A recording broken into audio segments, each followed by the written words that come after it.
Lecture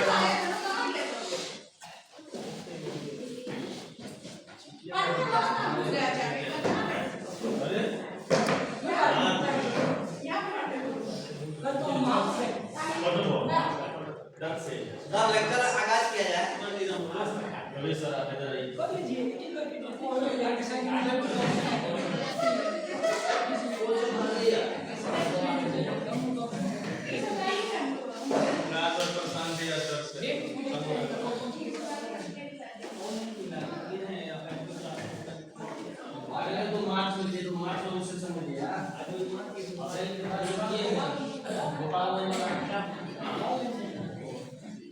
Respected Director Sir, Honorable Principal Sir,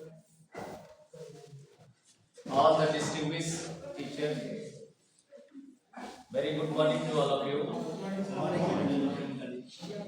Today I am here and we all are gathered here for the session, and the topic for this session is National Education Policy 2020. This is very broad and important topic, especially for both the field, like school field as well as higher education also. Actually, this National Education Policy 2020 has a very broad background. This is not suddenly passed and this is not suddenly published. It has a very broad base and broad background. Here I would like to start from very beginning and from initial stage. Especially when we talk about the national education policy of India, then we have to go through a very long history.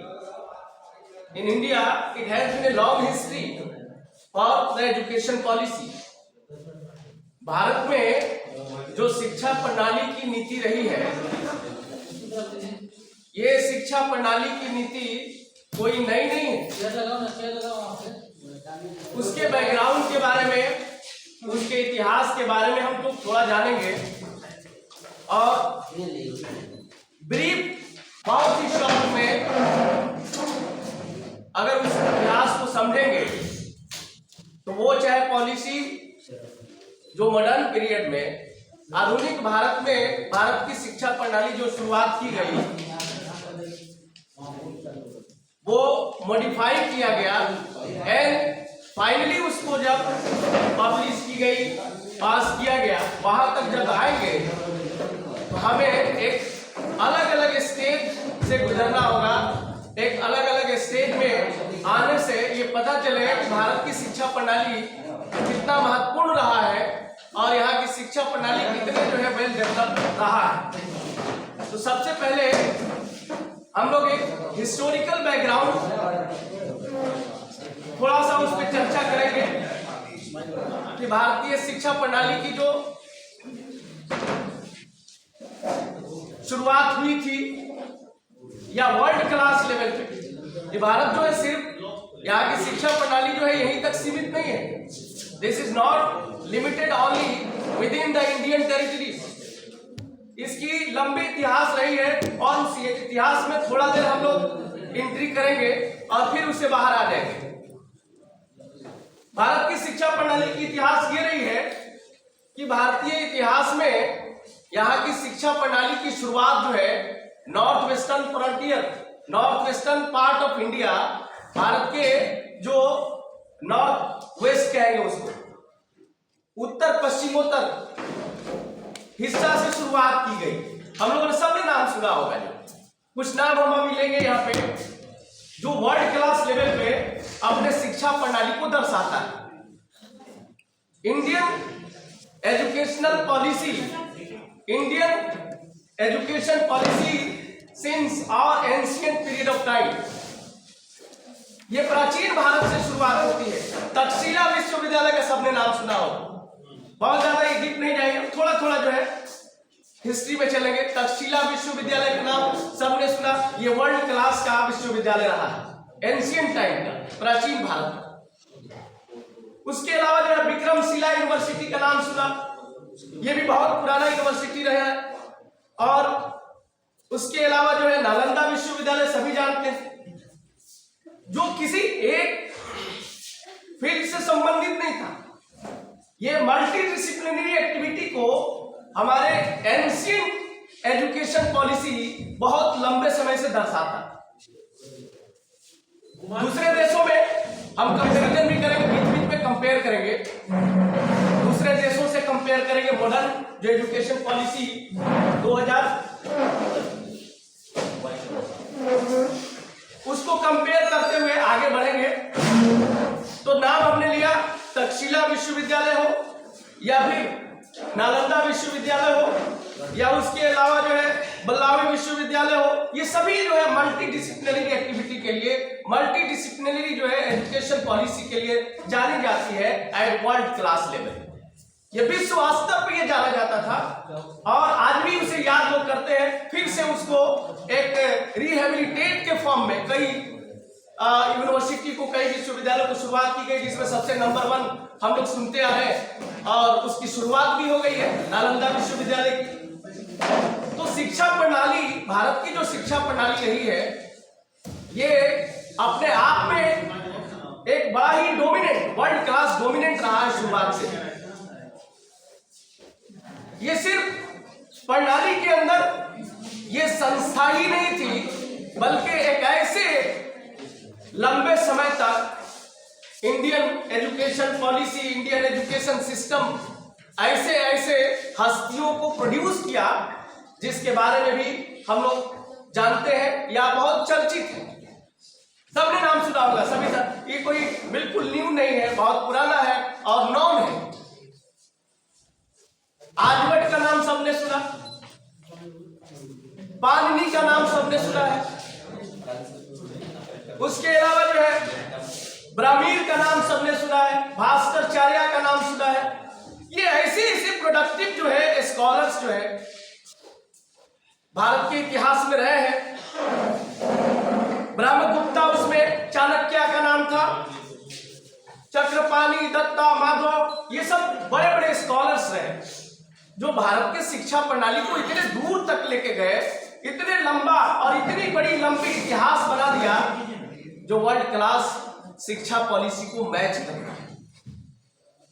तो एक तो हम लोगों ने कुछ संस्थाओं का नाम लिया और दूसरा जो पहलू था, उन संस्थाओं ने जो बड़े बड़े स्कॉलर, वर्ल्ड क्लास स्कॉलर को प्रोड्यूस किया, ये अपने आप में बहुत बड़ी जो है उपलब्धि है भारतीय इतिहास या भारतीय एजुकेशन पॉलिसी का, इंडियन एजुकेशन पॉलिसी का। इंडियन एजुकेशन पॉलिसी का ये इतिहास रहा। शुरुआत से हमने थोड़ा ब्रीफ डिस्कशन इसमें किया। कई ऐसे बिल्डिंग्स, मॉन्यूमेंट्स जुड़े हुए जो उन संस्थाओं से remaining part of the old monuments like building structure still now in the different states, specially northern Bihar, Jharkhand and northwestern frontier like part of Punjab, Jammu and Kashmir, western part of Jammu and Kashmir. So these are a brief story about the ancient education system. अब हम लोग थोड़ी सी शुरुआत जो है अगर कहें national education policy की जरूरत क्यों पड़ी या नेशनल एजुकेशन पॉलिसी होता क्या? पॉलिसी का मतलब जो है नीति।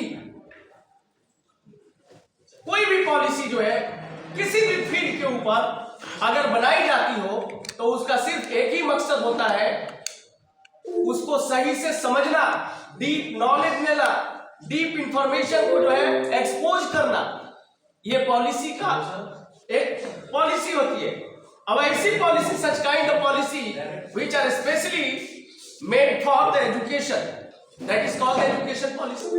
एजुकेशन के ऊपर, शिक्षा के ऊपर जो भी नीति, जो भी पैटर्न्स, वो चाहे भारत के अंदर हो या किसी दूसरे देश के अंदर हो, अगर वो तैयार की जाती है कि इसके शिक्षा प्रणाली के आधार पे देश के शिक्षा को कैसे आगे बढ़ाया जाए और उसमें ह्यूमन पावर रिसोर्स को डेवलप कैसे किया जाए, देश को डेवलप कैसे किया जाए, उसी को जो है शिक्षा पॉलिसी कहते हैं।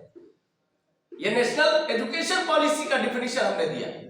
Education policy, such kind of policy which are specially made over the education system of a country, education system for a particular territories मैं इसलिए नाम ले रहा हूं क्योंकि ये स्पेशल जो प्रणाली होती है किसी न किसी क्षेत्र के लिए होता है, किसी राज्य या किसी देश के लिए बनती है।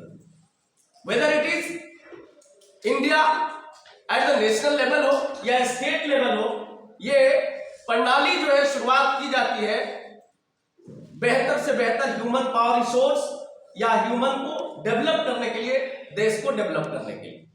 ये ब्रीफ इंट्रोडक्शन हमारे एनईपी से पहले जो हिस्टोरिकल डेवलपमेंट भारत के अंदर रहा है, जो एजुकेशनल पॉलिसी को स्टूडेंट्स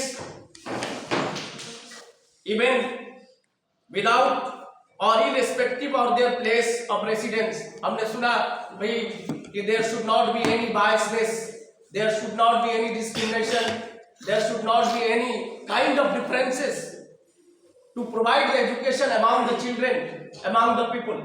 लोगों के बीच जो है ऐसी शिक्षा व्यवस्था होना चाहिए, लोगों के बीच इस तरह की शिक्षा प्रणाली को जो है लागू करना चाहिए, इंप्लीमेंट करना चाहिए, जो उसके ऊपर बर्डन न पड़े, उसको जो है पुश करने में मदद करे, उसको आगे बढ़ाने में मदद करे, उसके ऊपर बर्डन न पड़े, वो सबसे बेस्ट शिक्षा प्रणाली कही जाती है। तो भारत में ऐसी प्रणाली जो है शुरू से रहा है, एंशिएंट समय से। अगर ऐसी प्रणाली नहीं रहती तो नालंदा विश्वविद्यालय हो, विक्रमशिला विश्वविद्यालय हो या फिर दूसरा और भी जो विश्वविद्यालय रहे हैं पुराने समय में, वहां विदेशों से लोग जो है नहीं आते। वैसी शिक्षा प्रणाली को ध्यान में देखते हुए वहां से लोग अट्रैक्ट हुए। एग्जाम्पल देखिए, बहुत सारे बिल्डिंग मॉन्यूमेंट्स है भारत के सरजमी पे, भारत के जमीन पे इतने सारे ओल्ड मॉन्यूमेंट्स है, नए मॉन्यूमेंट्स है, मेडीवल भारत के मॉन्यूमेंट्स है।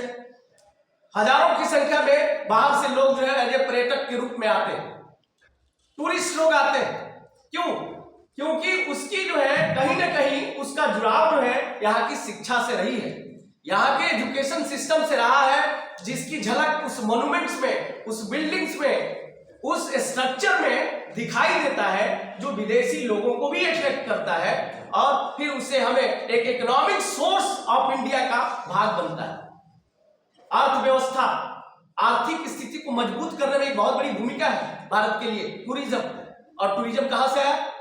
यह शिक्षा प्रणाली से निकली हुई चीज है। अगर भारत की शिक्षा प्रणाली इस सेंस में अगर डेवलप नहीं किया गया होता तो शायद ये इतने बड़े पैमाने पे जो आजकल डेवलप किया जा रहा है, वो चाहे जम्मू एंड कश्मीर हो या उत्तराखंड का हिस्सा हो या केरला का हिस्सा हो या फिर वेस्ट बंगाल का हिस्सा हो, दार्जिलिंग जैसे क्षेत्र हो, इसको टूरिज्म या पर्यटक स्थल के रूप में हम चेंज नहीं कर सकते। ये भारतीय शिक्षा प्रणाली की देन है, जो हम इतने बड़े पैमाने पे और बड़े फख्र के साथ भारत की सरकार जो इंडियन गवर्नमेंट कहती है कि हमारे पास ऐसे प्लेसेस है, ऐसे स्थान है, ऐसी जगह है जिसमें हमने इसकी शुरुआत की और इसका एक बेटर प्लेटफॉर्म जो है तैयार किया। बहुत अच्छी बात है, ये ऐसी शिक्षा प्रणाली होनी चाहिए, वर्ल्ड क्लास में होना चाहिए, वर्ल्ड से कंपैरिजन भी होना चाहिए। एक और बात, थोड़ा सा ब्रीफ डिस्कशन उसके बारे में, जैसे WTO का नाम सबने सुना, world trade organization, WTO world trade organization, या फिर जो है जो यूनाइटेड नेशन ने क्रिएट किया, बहुत सारे संगठन ऐसे क्रिएट किया है, बहुत सारे संगठन क्रिएट किया है यूनाइटेड नेशन ने। जो ग्लोबलाइजेशन जो टर्म आया, ग्लोबलाइजेशन जो टर्म आया है, प्राइवेटाइजेशन हो, ग्लोबलाइजेशन हो या फिर पब्लिक से संबंधित हो, ये जो ग्लोबलाइजेशन टर्म आया, ये शिक्षा प्रणाली का देन है। अगर एक देश में उसकी शिक्षा प्रणाली वहीं पे सीमित रह जाती तो शायद हम ब्रिटेन या लंदन या फिर दूसरे यूरोपियन कंट्री या ऑस्ट्रेलिया से या किसी दूसरे देश की शिक्षा प्रणाली को अपने देश में नहीं अपनाते, उसको अडॉप्ट नहीं करते। ये फिर भारतीय शिक्षा प्रणाली का प्रभाव किसी दूसरे देश के ऊपर नहीं जा पाता है। तो उसमें सबसे बड़ी भूमिका जो है ग्लोबलाइजेशन का भी रहा है। ये अपने इतिहास की बात रही कि ऐसे शिक्षा व्यवस्था होना चाहिए, ऐसे शिक्षा व्यवस्था की सिस्टम की जो व्यवस्था की गई है नेशनल एजुकेशन पॉलिसी 2020 के अंदर, जो इन सारे जो अधूरे चीजें हैं उनको फुलफिल करने का प्रयास किया गया। और बहुत अच्छी बात है, कोई भी अगर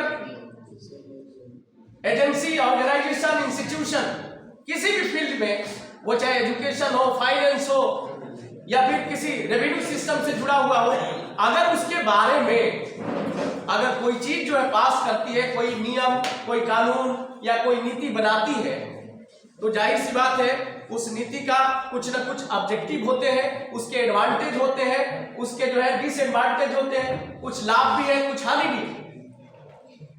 तो भारतीय एजुकेशन पॉलिसी, जो नेशनल एजुकेशन पॉलिसी बनाई गई, इसमें जो बहुत सारे अधिकतर जो है हम कहेंगे, मेरे हिसाब से, मेरे आइडिया के हिसाब से या और लोगों के आइडिया के हिसाब से भी, इसमें जो भी चीजें शामिल की गई है एनईपी 2020 के अंदर, वो सराहनीय है। अगर उसको धरातल पे सही से उतारा जाए, सही से उसको इंप्लीमेंट किया जाए, तो बहुत बड़ी सराहनीय चीज है। हर चीज के दो पहलू होते हैं, पॉजिटिव होते हैं, निगेटिव होते हैं। तो इसमें मैं एनईपी 2020 में सबसे ज्यादा 90% से ज्यादा मैं कहूंगा कि इसके पॉजिटिव एस्पेक्ट्स हैं, इसके एडवांटेज मैक्सिमम है, 90% से ज्यादा इसके एडवांटेज है। हाँ, कुछ क्रिटिक्स है, कुछ क्रिटिकल भी है, कुछ क्रिटिसाइज भी की गई है, बहुत थोड़े बहुत चीजें हैं जिसको क्रिटिसाइज किया गया इसके अंदर। जब हम शुरुआत करते हैं तो वहां से डिस्कशन करेंगे उसके बारे में। सर आपने बताया एनईपी पर जितना सर आपने व्याख्या किया जी, तो एनईपी जो है गुणवत्ता के लिए जो अप्रूवल होता है, एक होता है केंद्र से और एक होता है राज्य सरकार से। राज्य सरकार भी अपना जो इस पर नीति बना सकती है। तो अलग अलग राज्यों में देखा गया है, जैसे उत्तर प्रदेश में क्या है कि उत्तर प्रदेश बोर्ड, अपना जो बोर्ड है वो मैट्रिक में 100 नंबर का इंग्लिश जो है कंपल्सरी करती है। बिहार जो है अब तक देखने को नहीं मिला है 100 नंबर अंग्रेजी कंपल्सरी, ठीक है। तो फिर ये मतलब बिहार में 100 नंबर का इंग्लिश अनिवार्य नहीं है, तो इस पर, इस पॉलिसी में जो है प्रतिकूल प्रभाव नहीं पड़ सकता है। Very good question. अभी जो है 10 पास करने के बाद +2 में बच्चे जो है ABCD शुरू करते हैं इंग्लिश में पढ़ना, जी जी, ये प्रतिकूल प्रभाव है। मैं समझाता हूँ आपको। बहुत अच्छा क्वेश्चन है इनका कि अलग अलग राज्यों में। तो सबसे पहली चीज ये है कि एजुकेशन पॉलिसी के तहत ये समझा जाए कि जो भी एजुकेशन पॉलिसी बनती है किसी भी देश के लिए, अपने भारत के लिए है, तो भारत के लिए जो एजुकेशन पॉलिसी बनाई गई है, इस पॉलिसी को जो है सबसे पहले जो नेशनल लेवल जो गवर्नमेंट है, सेंट्रल गवर्नमेंट ही पास करती है, इसको सेंट्रल गवर्नमेंट बनाती है। फिर उसको धीरे धीरे अलग अलग स्टेट में, एक एक स्टेट में उसको इम्प्लीमेंट किया जाता है। जो एनईपी 2020 का 2020 पास किया गया है, इसमें साफ सुथरा कहा गया है कि पहले सेंट्रल गवर्नमेंट इसको इम्प्लीमेंट करवाना चाहेगी और करवाई है। उसको जो है धीरे धीरे लगभग कुछ समय बाद तक ये लागू हो जाएगा। जो सेंट्रल गवर्नमेंट इसको पास किए उसको हर स्टेट में लागू करना है। हर स्टेट में जो है धीरे धीरे जाएगा, पूरे स्टेट में जो है ये पहली बार जो है शिक्षा पॉलिसी जो है यहाँ की एनईपी 2020 पास हुआ है या एनईपी 2020 जो एडॉप्ट किया जा रहा है, जिसमें एक लॉन्ग डिबेट, लंबे डिस्कशन के बाद, और सिर्फ लंबा डिस्कशन ही नहीं है, इसमें लाखों लोगों को सजेशन, उनके advice, even grass root level panchayat तक पहुंचाया गया है इसको कि इस पे अपनी सुझाव दें, अपने जो है इसमें एडवाइस दें। उस एडवाइस के आधार पर एक लॉन्ग डिबेट एंड डिस्कशन के बाद जो है इस शिक्षा प्रणाली को लाने का प्रयास किया गया। तो ये सभी राज्यों में आएंगे, उस पॉइंट पे हम आएंगे जब ये प्रणाली, जब स्ट्रक्चर की डिबेट करेंगे, स्ट्रक्चर के ऊपर हम लोग बात करेंगे। पहले कौन सा स्ट्रक्चर था, अभी कौन सा स्ट्रक्चर लागू हुआ है, उसमें ऑलरेडी क्लियर हो जाएगा कि आप 100 नंबर रखे थे, आप 80 नंबर रखे थे, फिर दोनों में भेदभाव, डिस्क्रिमिनेशन आ रहा है, वो चीज सब कुछ दूर हो गया है एनईपी 2020 के अंदर। I hope you understand. मैं उस पॉइंट पे आऊंगा। स्ट्रक्चर जहां भी आएगा उस स्ट्रक्चर को जब हम डिस्कस करेंगे, वो स्ट्रक्चर में साफ साफ क्लियर हो जाएगा आपको कि पहले की जो स्ट्रक्चर जो है, जो शिक्षा प्रणाली थी उसमें और एनईपी 2020 के अंदर, दोनों में जो है कंपैरिजन जब करेंगे तो अपने आप क्लियर हो जाएगा कि पहले में क्या था और अभी में क्या है, वो पता चल जाएगा। अब आते हैं हम लोग एक प्रिंसिपल की बात करें अगर, तो उस प्रिंसिपल की बात जब करते हैं हम लोग, तो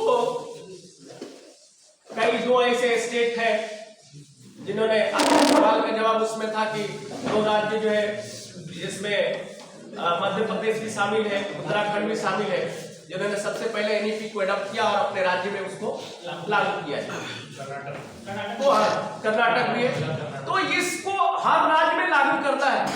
the implementation for education policy 2020 must have to be implemented at grassroots level in all the states, in all parts of Indian territories। हर हाल में इसको लागू करना है और सबकी सहमति। क्यों? अब इसीलिए बताया कि लगभग जो है लगभग 2.5 लाख लोगों का एडवाइस, जो प्रोमिनेंट लोग हैं या बहुत डोमिनेंट लोग हैं, जो एक ग्रेट पर्सनालिटी शो करती है, लगभग 2.5 लाख लोगों का सजेशन एडवाइस लिया गया इसके अंदर। सिर्फ 2.5 लाख लोगों का नहीं, लगभग 7,000 ब्लॉग शामिल है डायरेक्ट रूप से इसमें। 7,000 more than 7,000 blogs are directly involve, इसमें इन्वॉल्व है। इतना ही नहीं, इसमें जो है पंचायत मेंबर्स भी शामिल है। अब सोचिए इतना बड़ा जो है जब नेशनल एजुकेशन पॉलिसी और बहुत लंबे समय के बाद शिक्षा प्रणाली में, जाहिर सी बात है कि शिक्षा प्रणाली जो भी होती है उसके अंदर जो है जो बदलाव किया जाना है, जो चेंजेस होता है, एक शॉर्ट अंतराल के बाद नहीं होना चाहिए, एक लंबे समय लेना चाहिए। क्योंकि एजुकेशन जो है एक सीमित चीज नहीं है, वेरी ब्रॉड थिंग्स है, ब्रॉड बेस है ये, जो एक देश को, एक ह्यूमन पावर को बनाने का काम करता है। इसलिए जो है ये शिक्षा प्रणाली जो तैयार की गई है, इसको जो है लाखों लोगों को एडवाइस को ध्यान में रखते हुए, पंचायत लेवल पे, कॉर्पोरेशन लेवल पे, सबको ध्यान में रखते हुए एक उचित ढंग से इसको तैयार किया। तो बहुत बड़ी सराहनीय है। इसको जो है दूसरे देश के लोगों ने, दूसरी गवर्नमेंट भी इसको अप्रिशिएट करती है, अप्रिशिएबल है, नो डाउट, इसमें कोई डाउट नहीं है, ये अप्रिशिएट करने के लायक है। अब आते हैं हम लोग, सभी सुनेंगे हमेशा जो है हम लोग जानते रहते हैं भाई, राइट टू एजुकेशन की बात होती है, कॉन्स्टिट्यूशन में, संविधान के अंदर हमारे राइट टू एजुकेशन की बात होती है, शिक्षा का अधिकार, शिक्षा का अधिकार मेंशन है, it is already mention in our constitution of India. इतने आइडियल कॉन्स्टिट्यूशन ऑफ इंडिया और भारत जैसे संविधान, यानी भारतीय संविधान जो है एक ऐसी संविधान है, जैसा संविधान पूरे दुनिया में जो है कहीं संविधान नहीं मिले। इसके भी 2 पहलू है। इसके पहलू ये कि इसके अंदर जो है वो सारी गुण, वो सारे गुणवत्ता जो दूसरे देशों में लागू हुआ, और भारत एक ऐसी डाइवर्सिफाइड देश है, most diversified country in the world, दुनिया की सबसे विविधता वाली देश है। जो इसमें धर्म भी अलग है, रिलीजन भी अलग है, पढ़ाई भी अलग है, सारी व्यवस्थाएं जो है डिफरेंट है, लेकिन सबसे बड़ी समानता ये है कि एक ही बाउंड्री के अंदर। तो सबसे मोस्ट डाइवर्सिफाइड कल्चर में होते हुए और 1200 पेज, भारतीय संविधान नहीं था, याद दिला दूं आपको कि भारत का संविधान जो है 1200 प्लस पेज में, 12 more than 1200 pages. Indian constitution consist more than 1200 pages, 1200 something page है, 1286 या 75 पेज है भारत का संविधान। अब बताइए कि इतनी बड़ी संविधान दुनिया में किसी देश के पास नहीं, किसी भी देश के नहीं, और इसी आधार पे भारत को दुनिया का सबसे बड़ा डेमोक्रेटिक कंट्री भी कहा जाता है। दुनिया की सबसे बड़ी लोकतांत्रिक देश का दर्जा अगर है तो वो भारत को है। भले मिसकंसेप्शन कहिए या लोगों के जो है परेशानी कहिए या कुछ लोगों की परेशानी कहिए, इस लोकतंत्र के ऊपर क्वेश्चन मार्क और सवालिया निशान जो दे रहे हैं वो बात अलग है, लेकिन दुनिया के नजर में, दुनिया के सभी देशों के नजर में भारत एक सबसे बड़ा लोकतांत्रिक देश रहा है, अभी भी है। और इसके अंदर जो भी पॉलिसी बनाई गई है वो किसी भी संबंध से, वो कोई भी राइट्स हो, वो चाहे शिक्षा का अधिकार वाला राइट्स हो या फिर इससे संबंधित आर्टिकल पढ़ते हैं, आर्टिकल भारतीय संविधान में 14 से लेकर 18, आर्टिकल 1 से लेकर 32, ये 32 जो आर्टिकल शुरुआत में दी गई है ना, ये जो है हम सबको बहुत गहराई से कम इसके बारे में जरूर जानना चाहिए। Article 1 India, that is Bharat. Article 2 article 3, article 4, ये सब इजी है। सिटीजनशिप की बात उसी में होती है, एजुकेशन की बात उसी होती है, राइट टू इक्वलिटी की बात उसी में होती है, right to discrimination, right against exploitation, ये सारी चीजें भरी पड़ी है इसी के अंदर। हमें भारतीय संविधान के कम से कम आर्टिकल 1 से लेकर 30 तक 32 तक जो right to constitutional remedial measure, जो भी प्रॉब्लम्स क्रिएट होते हैं उसका सॉल्यूशन भी संविधान के अंदर दिया गया है। आर्टिकल 32 कहता है right to constitutional remedial measure, article 32 के अंदर आता है। तो हम सबको जो है आर्टिकल 1 से 32 तक जरूर पढ़ना चाहिए, कभी ना कभी जब भी समय मिले उसको ध्यान देना चाहिए, एक दो बार पलट के देखना चाहिए। कम से कम ये पता होना चाहिए कि भारत के अंदर हम भारतीय नागरिक हैं, भारत के सिटीजन हैं, तो हमें अपने राइट्स की, अपने अधिकार का नॉलेज कुछ ना कुछ होना चाहिए, तभी तो हम किसी से बात कर पाएंगे। अब शिक्षा प्रणाली बनी, इससे पहले वाली चीज राइट टू एजुकेशन के बारे में जानते नहीं है। कोई पूछेगा भैया क्या शिक्षा प्रणाली बनी है, थोड़ा कुछ बताइए इसके बारे में। अब ना राइट टू एजुकेशन के बारे में जानते हैं और नहीं उसके आगे थोड़ा सा बात कर पाएंगे। सिंपल साधारण जो चीज सुनाया बातें हैं कि भाई ये स्ट्रक्चर था, अब ये हो गया, ऐसे हो गया, इस तरह, ये सब नहीं। कम से कम ये जानना आवश्यक चीज है, इसको जानना चाहिए, हम सबको जानना चाहिए। अब आते हैं वही आर्टिकल 21 भारत के संविधान में, इंडियन कॉन्स्टिट्यूशन के अंदर आर्टिकल जो अनुच्छेद 21A में सेक्शन ए का मतलब क्या कहते हैं, ए सेक्शन ए, उसमें भी है कई कैटेगरी जो है। संविधान पहले आर्टिकल होता है, फिर उसके अंदर सेक्शन होता है, फिर उसके अंदर सब सेक्शन होता है। आर्टिकल 1 सेक्शन ए, उसके अंदर ABCD भरा पड़ा रहता है। तो ये संवैधानिक चीज है, उसके अंदर अगर शिक्षा की प्रणाली ऑलरेडी मेंशन है, अगर उसके ऊपर मॉडिफाई किया जा रहा है, उसके ऊपर कोई मॉडिफिकेशन आ रहा है, उसके ऊपर चेंजिंग आ रहा है, तो इसका मतलब है कि हमारी शिक्षा व्यवस्था और ज्यादा सुखी, समृद्ध और सबसे ज्यादा ब्रॉड स्कोप वाली बनाई जा रही है, जो NEP 2020 के अंदर हाथ मत रखो। बहुत अच्छी चीज है। पहले ये 6 से 14 साल 6 to 14 ईयर्स बड़ा फोकस किया गया राइट टू एजुकेशन के तहत कि everyone, each and every guardian, parents, they have the right to educate their own children. अपने बच्चे, हर गार्जियन, पेरेंट्स, इन सभी को अपनी जिम्मेदारी दी गई, एक रेस्पॉन्सिबिलिटी दी गई कि हर पेरेंट्स, हर गार्जियन को ये आपकी जिम्मेदारी बनती है कि आप अपने बच्चे जो 6 साल से लेकर 14 साल की उम्र के बीच है उनको पढ़ाए, उनको लिखाए। ये कंपल्सरी किया गया 6 से 14 साल, याद रखिएगा 6 to 14 ईयर्स। ये आएगा, मेंशन करेंगे हम लोग जब प्रणाली को डिस्कस करेंगे, उसके अंदर आएगा। सर आर्टिकल 21 में तो उसको नीचे कर दिया गया। आर्टिकल 21 ये जो है उसी में है, नहीं उसी के अंदर है। आर्टिकल 21 में था कि 6 to 14 ईयर्स निःशुल्क शिक्षा, हाँ, और जब उसका ए आया उसमें नहीं उसको इंसर्ट किया गया। बता रहे हैं आर्टिकल 21 जो है एजुकेशन से संबंधित नहीं था, वो right to life, right to life 6 to 14 years की जो बात हो रही थी। हाँ बता रहे हैं, तो वो 21 में था, सही था। नहीं 21 में नहीं था, राइट टू लाइफ जो है 21 के अंदर था। अब जो राइट टू लाइफ बट ये बता रहे हैं उसको, राइट टू लाइफ जो एक्चुअली आर्टिकल 21 के अंदर रहा है, राइट टू लाइफ, जीने का अधिकार, सबको जीने का अधिकार है।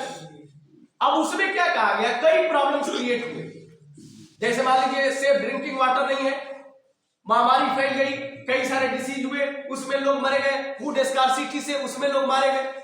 तो अलग अलग समस्याएं हैं जिसके चलते बहुत सारे सोशल प्रॉब्लम्स क्रिएट हुए, लोगों की जाने गई।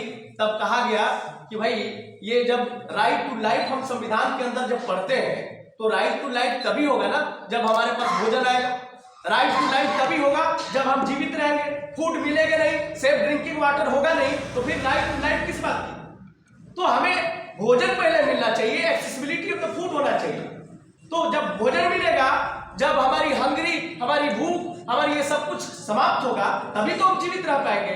तो पहले राइट टू फूड हो गया, right to safe drinking water हो गया, उसी के साथ राइट टू लाइफ के तहत ही एजुकेशन को एक हिस्सा और जो इंसर्ट किया गया, डिमिनिट नहीं किया गया, वहां पे डिमिनिट नहीं किया गया, आर्टिकल 21A के तहत राइट टू एजुकेशन को इंसर्ट किया गया। एक के तहत ही उसको लाया गया है, each and every parents they have right to educate their own children between the age group to 16 to 14 year. ये इंसर्ट किया गया, डिमोलिश नहीं, डिमोलिश नहीं किया गया। तो शर्ट वन फिर जो कम कर दिया गया ना 3 to 6 ही कर दिया बस। 8 ग्रुप कर दिया गया, 8 ग्रुप किया गया, बाद में फिर आप मॉडिफाई किया गया। हम लोग आएंगे एनईपी पे तो क्लियर हो जाएगा आप कितना कर दिया गया, उसमें लाया गया, इसीलिए 6 to 14 हम बार-बार कह रहे हैं। चलिए अब आता है सवाल, हम लोग आते हैं अब थोड़ा सा और हट के, एंशिएंट हो गया, थोड़ा सा बीच वाला हिस्सा हो गया। अब आते हैं हम लोग सीधे कहां पे, जब इसकी एक्चुअल एनईपी शुरुआत की गई। भारत में जब एक्चुअल एनईपी शुरुआत की गई तो सबसे पहला एनईपी सभी लोग जानते हैं, इसमें कोई दिक्कत नहीं है, सबके पास किताब आता है, सबके पास किताबें मिलती है पढ़ने के लिए, पढ़ाने के लिए। उसमें लिखा रहता है, सबसे पुरानी जो वर्जन होगी ना उसमें लिखा है 1968। उसके बाद वाला आएगा एडिशन, उसमें मेंशन रहता है 1986। फिर आएगा और मिलेगा नया वाला जो मॉडिफाई किया 1992। याद रखिएगा 1968 पलट दीजिए उसको 1986 हो गया, 68 को 86 कर दीजिए, 2 बार हुआ। तीसरी बार जो मॉडिफाई किया गया वो किया गया 1992 के 1992 के। अब कब किया गया, किस सरकार के अंदर किया गया, उस पर थोड़ी चर्चा करते हैं। भारत की शिक्षा प्रणाली एक लंबी प्रणाली इसलिए और बेहतरीन प्रणाली इसलिए मानी जाती है कि यहाँ पे जो भी शिक्षा पॉलिसी बनाई गई है वो जो है यहाँ के ह्यूमन पावर रिसोर्स से लेकर यहाँ के ओवरऑल डेवलपमेंट, क्योंकि आप याद कीजिए 1947 में, याद कीजिए 1947 में बहुत बड़ी क्राइसिस थी भारत के अंदर। अब एक जो है एक फील्ड में क्राइसिस नहीं थी, अगर हमारे पास वैसी शिक्षा व्यवस्था अगर नहीं होती तो सबसे पहले हम अपने रोजी रोटी का जो व्यवस्था होनी चाहिए वही नहीं कर पाते। हमारी शिक्षा प्रणाली जो है वो कहीं ना कहीं डायरेक्टली इनडायरेक्टली प्रभावित हुआ, अगर तो ब्रिटिश से भी प्रभावित हुआ है, यहां भी प्रभावित हुआ है। आज हम लोग जो पढ़ेंगे न्यू स्ट्रक्चर जो 5+3+3+4 में पढ़ेंगे, और पहले की प्रणाली क्या थी 10+2। दोनों में जब कंपेयर करेंगे ना हम तो पता चलेगा जो इंडिया की न्यू प्रणाली एनईपी में लाया गया है वो प्रणाली जो हमारी बहुत पुरानी मतलब व्यवस्था में थी, जिसको अंग्रेजों ने प्रेस करने की बात कही, अंग्रेजों ने उसको क्रश करने की बात की। जैसे लैंग्वेज की बात आएगी, जो domestic language, regional language, mother tongue की बात आएगी, तो ये जो है व्यवस्था हमारी पुरानी व्यवस्था में नहीं है, बहुत पुरानी व्यवस्था में। जब यहाँ पे व्यवस्था चल रही थी वो विद्यालय जो पेड़ों के अंदर विद्यालय चलता था और गुरुकुल जैसे विद्यालय शिक्षा व्यवस्था थी यहाँ की, उस समय चलता था नहीं। लेकिन वो जो व्यवस्था थी जिसमें बिल्कुल शुद्धिकरण रूप से एक कहा गया कि जो व्यवस्था होनी चाहिए जो निचले क्लास का, मिडिल या अपर भी, उस पे उस समय जो ज्यादा जोर दिया गया था मदर टंग को दिया गया। जो आज भी है, एग्जाम्पल हम देंगे, चाइना का एग्जाम्पल देंगे, कनाडा का एग्जाम्पल देंगे, दूसरे यूरोपियन कंट्री का भी एग्जाम्पल देंगे, जब स्ट्रक्चर को हम कंपेयर करेंगे। तो उसमें थी कि मीडियम क्या होना चाहिए, there should be medium of instruction must be a mother tongue, regional language, your regional language. अब किसी चीज को समझने के लिए अगर मान लीजिए 5 साल का बच्चा है, 8 साल के बीच बच्चा है, किसी चीज को समझने के लिए 2 बच्चे को खड़ा कराते हैं, दोनों बच्चे एक स्टैंडर्ड से पढ़े और एक बच्चे को उसके मदर टंग में, अपनी रीजनल, अपने घरेलू भाषा में उसको बहुत बढ़िया पढ़ाया गया है, एक को जो है इंग्लिश मीडियम में पढ़ाया गया। मान दोनों को कंपेयर करेंगे, दोनों को बैठाएंगे, अगर सवाल पूछेंगे तो जवाब दोनों दे सकते हैं, लेकिन सबसे बेहतर तरीका से जो जवाब देगा, जो सबसे अच्छे से समझा होगा, वो वही जवाब देगा जो उसके रीजनल लैंग्वेज में पढ़ाया गया है। समझ में? रीजनल लैंग्वेज में पढ़ाया। इसका भी जो है अभी बोला कि हर चीज का 2 पहलू होता है, इसमें भी 2 पहलू है, पॉजिटिव भी है और निगेटिव भी है। इसका एग्जांपल हम एक छोटे से एग्जांपल से दे रहे हैं। पड़ोसी देश अपने चाइना, जो कि अभी दुश्मन देश है, चाइना के अंदर ये पॉलिसी जो है एजुकेशन पॉलिसी में ऐड किया गया, बहुत रिजिडली स्ट्रिक्टली जो है लागू किया गया। हमारे शिक्षा प्रणाली में ऐसी कुछ व्यवस्था नहीं है। अभी जो एनईपी 2020 आया, इसके अंदर तो और फ्रीडम है, there is a lot of flexibility, इसके अंदर फ्लेक्सिबिलिटी है, इतना फ्लेक्सिबल बना दिया गया है, इतना लचीलापन है कि आपको जो चाहे, जहां चाहे, जिधर मूव करना चाहे, जो चीज लेना चाहे, जो शिक्षा व्यवस्था पाना चाहे वो मिल जाएगा, इतना फ्लेक्सिबल किया गया। लेकिन चाइना के अंदर की एक एग्जांपल बता रहे हैं, चाइना में सबसे ज्यादा उसी को, जो रीजनल लैंग्वेज की बात हो रही, रीजनल लैंग्वेज पे इतना ज्यादा फोकस किया गया, इतना ज्यादा फोकस किया गया कि उनको चाइनीज के अलावा दूसरा आता ही नहीं। एक और उनसे कहिए जरा दूसरे भाषा में बोले, अंग्रेजी में बोले या हिंदी में बोले या दूसरे भाषा में, जो यूनिवर्सल लैंग्वेज इंग्लिश में बात करे, नहीं बात कर सकता है, वो चाइनीज बोले। तो इसका वो निगेटिव पहलू है, वो जो है पॉजिटिव नहीं है, वो निगेटिव। इतना ज्यादा फोकस कर दिया गया कि अब हर जगह वो चाइनीज है। तो ये कम्युनिकेशन स्किल एक उसमें एक ड्रॉबैक कह सकते हैं कि कम्युनिकेशन स्किल के अंदर जो है ये बहुत बड़ा ड्रॉब है। एक उसकी कमजोरी है, कमजोर पहलू है कि आपने उस चीज को एक लिमिट में अगर ध्यान दिया होता, फिर उसको यूनिवर्सल पे फोकस किया होता, फिर उसको जो है वर्ल्ड क्लास ग्लोबल लेवल पे अगर फोकस किया होता, तो शायद ये नौबत नहीं आती कि उसी जड़ को पकड़ा नहीं रहता, वो सिर्फ चाइनीज नहीं जानता, यूनिवर्सल लैंग्वेज पे भी बात कर सकता। ये एक छोटा सा एग्जांपल। अब आते हैं बात हम लोग सीधे जो एनईपी 3 डेट हमने बताया, एक बार फिर रिपीट कर देते हैं। पहला जो है 1968 में, दूसरा पलट दीजिए 1986 1986 के अंदर, फिर तीसरा जो आया वो 1992। तो 92 में जो बदलाव किया गया उसमें उतनी बड़ी ब्रॉड कोई बदलाव नहीं किया गया, छोटी सी बदलाव, थोड़ी सी मॉडिफिकेशन की गई, बाकी सारे जो शिक्षा प्रणाली चली आ रही थी उसी को रहने दिया गया। अब आते हैं कि जो गवर्नमेंट उस वक्त काम कर रही थी उस गवर्नमेंट के बारे में। जैसे मान लीजिए पहली 1968 में फर्स्ट एजुकेशन पॉलिसी भारत के अंदर इंट्रोड्यूस किया गया, जो कांग्रेस पार्टी गवर्नमेंट और under the governmentship of Shrimati Indira Gandhi, उस समय इंदिरा गांधी की गवर्नमेंट, इंदिरा गांधी के गवर्नमेंटशिप के अंदर ये 1968 में पहली शिक्षा प्रणाली भारत के अंदर लागू की गई। अब इसको चलते हुए कुछ समय हुआ, फिर 1986 जैसे आया, 1986 आया, उस समय भी जो है कांग्रेस पार्टी गवर्नमेंट रही है, क्योंकि आईएनसी गवर्नमेंट जो है लंबे समय से चली आई है। बाद में फिर परंपरा बाद में बहुत लेटेस्ट जाके टूटा, अलग बात है। लेकिन 86 में जो एजुकेशन पॉलिसी सेकेंड टाइम जो चेंज किया गया, वो राजीव गांधी, प्राइम मिनिस्टर राजीव गांधी के अंदर 1986 के अंदर बदलाव लाया गया। तो एक बड़ी बदलाव थी, यानी पहले के बाद 68 के बाद 86 में एक बड़ा बदलाव था। फिर जो है 1992 जब पीवी नरसिम्हा राव की गवर्नमेंट आई यहाँ पे, तो उसमें सोचा गया कि भारत की शिक्षा प्रणाली 1968 से उठकर जो 1990s तक पहुंचा है, तो इसमें जो एक ट्रेडिशनल चला आ रहा है उसमें कुछ मॉडिफिकेशन की जरूरत है। There is need of something modified over the Indian education policy, Indian education system, उसमें कुछ बदलाव की जरूरत है, कुछ बदलाव होना चाहिए। अब उसमें बदलाव लाया गया, थोड़ी सी बदलाव पीवी नरसिम्हा राव के अंडर लाके और उसको फिर वहीं पे चलने दिया गया, लगातार चलते आया।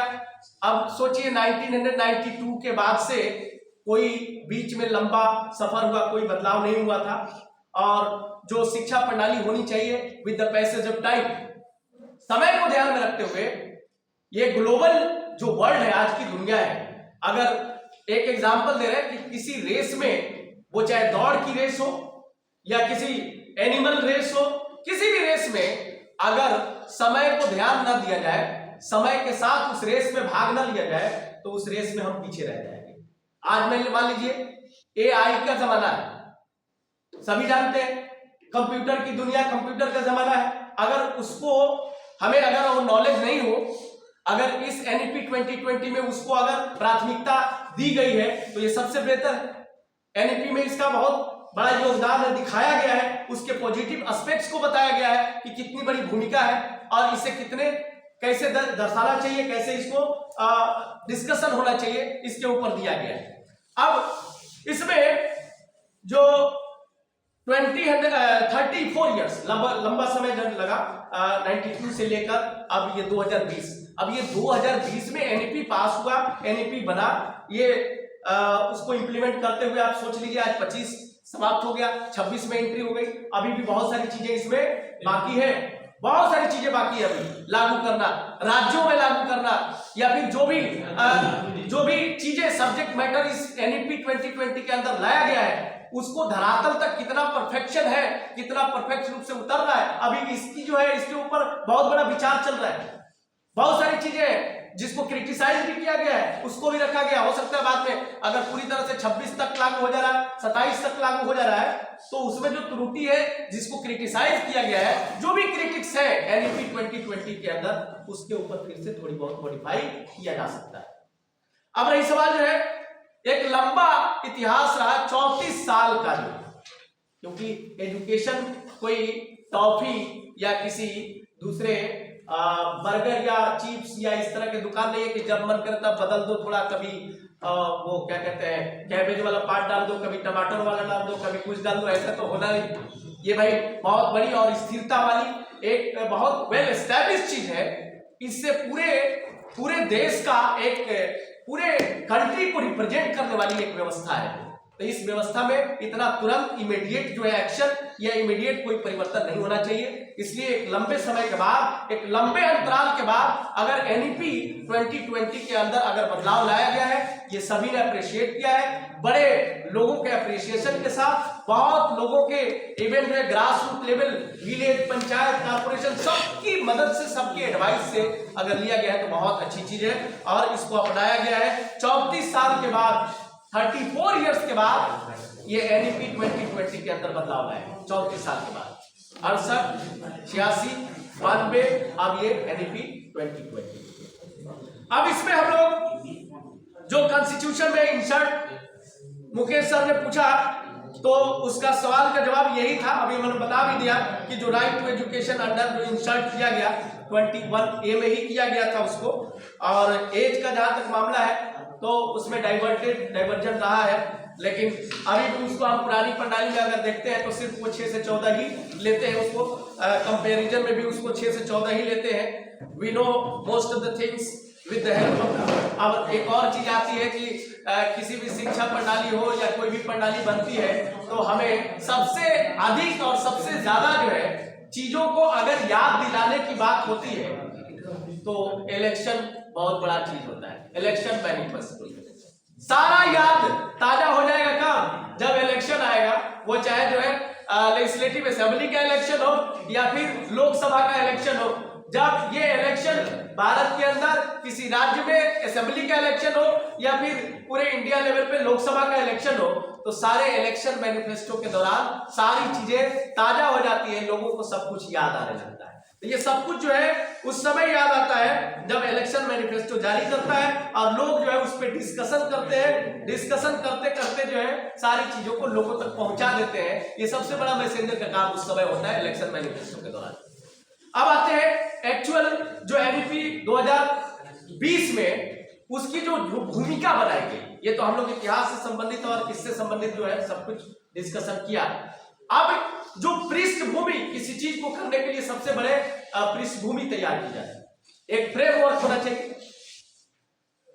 अब कोई भी चीज बनाया जाएगा बिना फ्रेमवर्क का तो इधर उधर हो जाएगा। हम लोग ट्रेनिंग में जो है बनाते हैं, बहुत सारी एक्टिविटीज मिलती है। अब दिमाग में कोई जो है प्लानिंग सेट नहीं है, भले इमीडिएट प्लानिंग सेट करते हैं फिर बनाते हैं तो कुछ ना कुछ जो है अच्छी चीजें उसमें आ जाती है। तो सबसे बड़ी जो है पृष्ठभूमि तैयार करना, फ्रेमवर्क तैयार करना, तो एनईपी 2020 के अंदर जब लाने का प्रयास किया गया, जब इसको एक्सेप्ट अप्रिशिएट किया गया और इसको पूरी तरह से लागू करने का प्रयास किया गया, तो उस समय इसकी पृष्ठभूमि तैयार की गई। अचानक ये तैयार नहीं हो गया, अचानक लागू नहीं किया गया। ये NEP 2020 sure and immediate move नहीं था। ये लोकसभा इलेक्शन 2014 में 2014 में लोकसभा इलेक्शन जो है, जो election manifesto BJP government BJP manifesto तैयार किया गया, लोकसभा इलेक्शन 2014 याद रखिएगा। यानी उस समय सरकार बदली, गवर्नमेंट बदली, जो कांग्रेस लंबे समय से चली आ रही थी या फिर कोलैबोरेशन से चल रहा था या फिर अलायंस गवर्नमेंट चल रही थी, उसमें बदलाव हुआ। तो सबसे पहले गवर्नमेंट के अंदर बदलाव आया 2014 लोकसभा इलेक्शन के दौरान, और उस समय जो बीजेपी अपनी मैनिफेस्टो तैयार किया, मैनिफेस्टो दिया, लोगों के सामने पेश किया, उसमें जो स्मृति ईरानी का नाम सबने सुना होगा। 2015 में जब गवर्नमेंट बनती है, लोकसभा इलेक्शन और बीजेपी गवर्नमेंट बनती है, तो उस समय जो है 2015 में स्मृति ईरानी को एज ए एजुकेशन मिनिस्टर बनाया गया, शिक्षा मंत्री बनाया गया। लेकिन बड़ा बवाल हुआ था, कुछ ही समय बाद बहुत बवाल हुआ था। इतने बड़े जो है पैमाने पे जो है उनका विरोध हुआ। लोगों का मानना था कि शिक्षा और एक वो कृत्य, नृत्य, इसमें काफी डिफरेंस है। तो स्पेशली जो है, और बनता भी ये, किसी स्पेशलिस्ट को किसी स्पेशल मिनिस्ट्री के अंदर, डिपार्टमेंट के अंदर अगर भर्ती किया जाता है, उसके अंदर अगर लिया जाता है, तो उससे बेस्ट वर्क जो है दूसरा कोई नहीं कर सकता। स्पेशलाइज होना चाहिए। अगर गवर्नमेंट के अंदर जो है स्पेशल डिपार्टमेंट, स्पेशल फील्ड के अंदर स्पेशलाइज्ड पर्सन को अगर इंक्लूड कर दिया जाए, तो भारत की शिक्षा प्रणाली एनईपी 2020 क्या, ये इतने एडवांस एनईपी हो जाएगा कि दुनिया की सबसे बड़ी जो है एनईपी यही कहलाएगी। अब लीजिए, अपने यहाँ तो कुछ नहीं है भाई, 90% से ज्यादा अनपढ़ जो है मेंबर ऑफ पार्लियामेंट के रूप में है, लेजिस्लेटिव असेंबली के रूप में बैठे हुए, वो चाहे विधायक के रूप में हो या फिर मेंबर ऑफ पार्लियामेंट के रूप में हो। एक बार सवाल नहीं, कई बार सवाल ये उठे और लगातार ये चलते आ रहा। ये शिक्षा प्रणाली तो अभी ब्रॉड बात की जा रही है और बड़े अच्छे से सबने स्वागत किया है, अच्छी बात है। लेकिन सबसे बड़ी चीज क्या है कि एक सवाल आया था कुछ दिन पहले नहीं, 2 साल 3 साल हो गया, लोगों के मन में सवाल गूंजते हुए। सवाल पता है क्या है? सवाल ये था कि भाई there should be some qualification for Indian leader. Indian leaders होने के लिए इंडियन लीडर्स को क्या होना चाहिए? एक क्वालिफिकेशन, एक मिनिमम क्वालिफिकेशन जो है फिक्स कर देना चाहिए। और जब क्वालिफिकेशन के साथ अगर हम फिक्स कर देंगे तो जाहिर सी बात है ऑटोमेटिकली एक स्पेशलाइज्ड व्यक्ति ही आएगा। अगर फाइनेंस डिपार्टमेंट में कोई बैठता है तो फाइनेंस से, अकाउंट से किया गया व्यक्ति को अगर बैठाइएगा तो उस डिपार्टमेंट का तरक्की कर सकता है। कोई व्यक्ति जो है डिफेंस से पढ़ा हुआ है, डिफेंस के बारे में नॉलेज है उसको, उसमें मास्टर डिग्री अगर हासिल है, उस व्यक्ति को अगर डिफेंस मिनिस्ट्री बनाइएगा तो सबसे अच्छा काम कर सकता है। कोई व्यक्ति बहुत बड़ा एजुकेशनिस्ट है, स्पीकर है, रिसर्चर है, एक बड़ा स्कॉलर है, अगर उसको जो है बैठाते हैं आप एजुकेशन मिनिस्टर के ऊपर तो सबसे अच्छा काम करेगा। तो वेल एस्टैब्लिश्ड, वेल फर्निश्ड या well structured, well qualified personality को अगर हम उस डिपार्टमेंट से संबंध, उस डिपार्टमेंट के अंदर लाते हैं तो तरक्की कई गुना, मेनी मोर टाइम्स ये तरक्की, डेवलपमेंट उसमें हो सकता है। ये जो शिक्षा प्रणाली बनी है, उस शिक्षा प्रणाली को और बेहतर हमारे धरातल को पहुंचाया जा सकता है।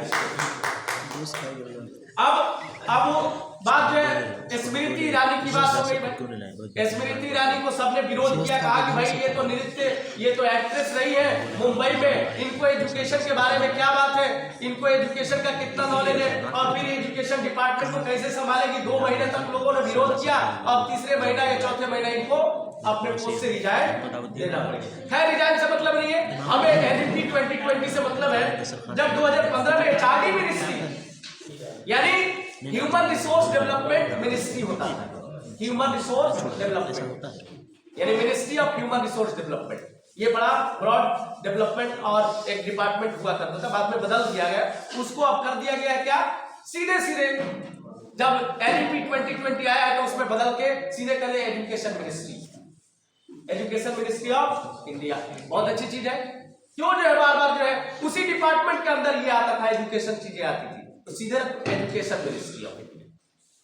तो जो ह्यूमन रिसोर्स डेवलपमेंट मिनिस्ट्री आती थी, ministry of human resource development, उसका नामकरण कर दिया गया, उसको रख दिया गया education ministry, education minister department हो गया। अब इसमें उस समय जो है एक कमेटी तैयार की गई।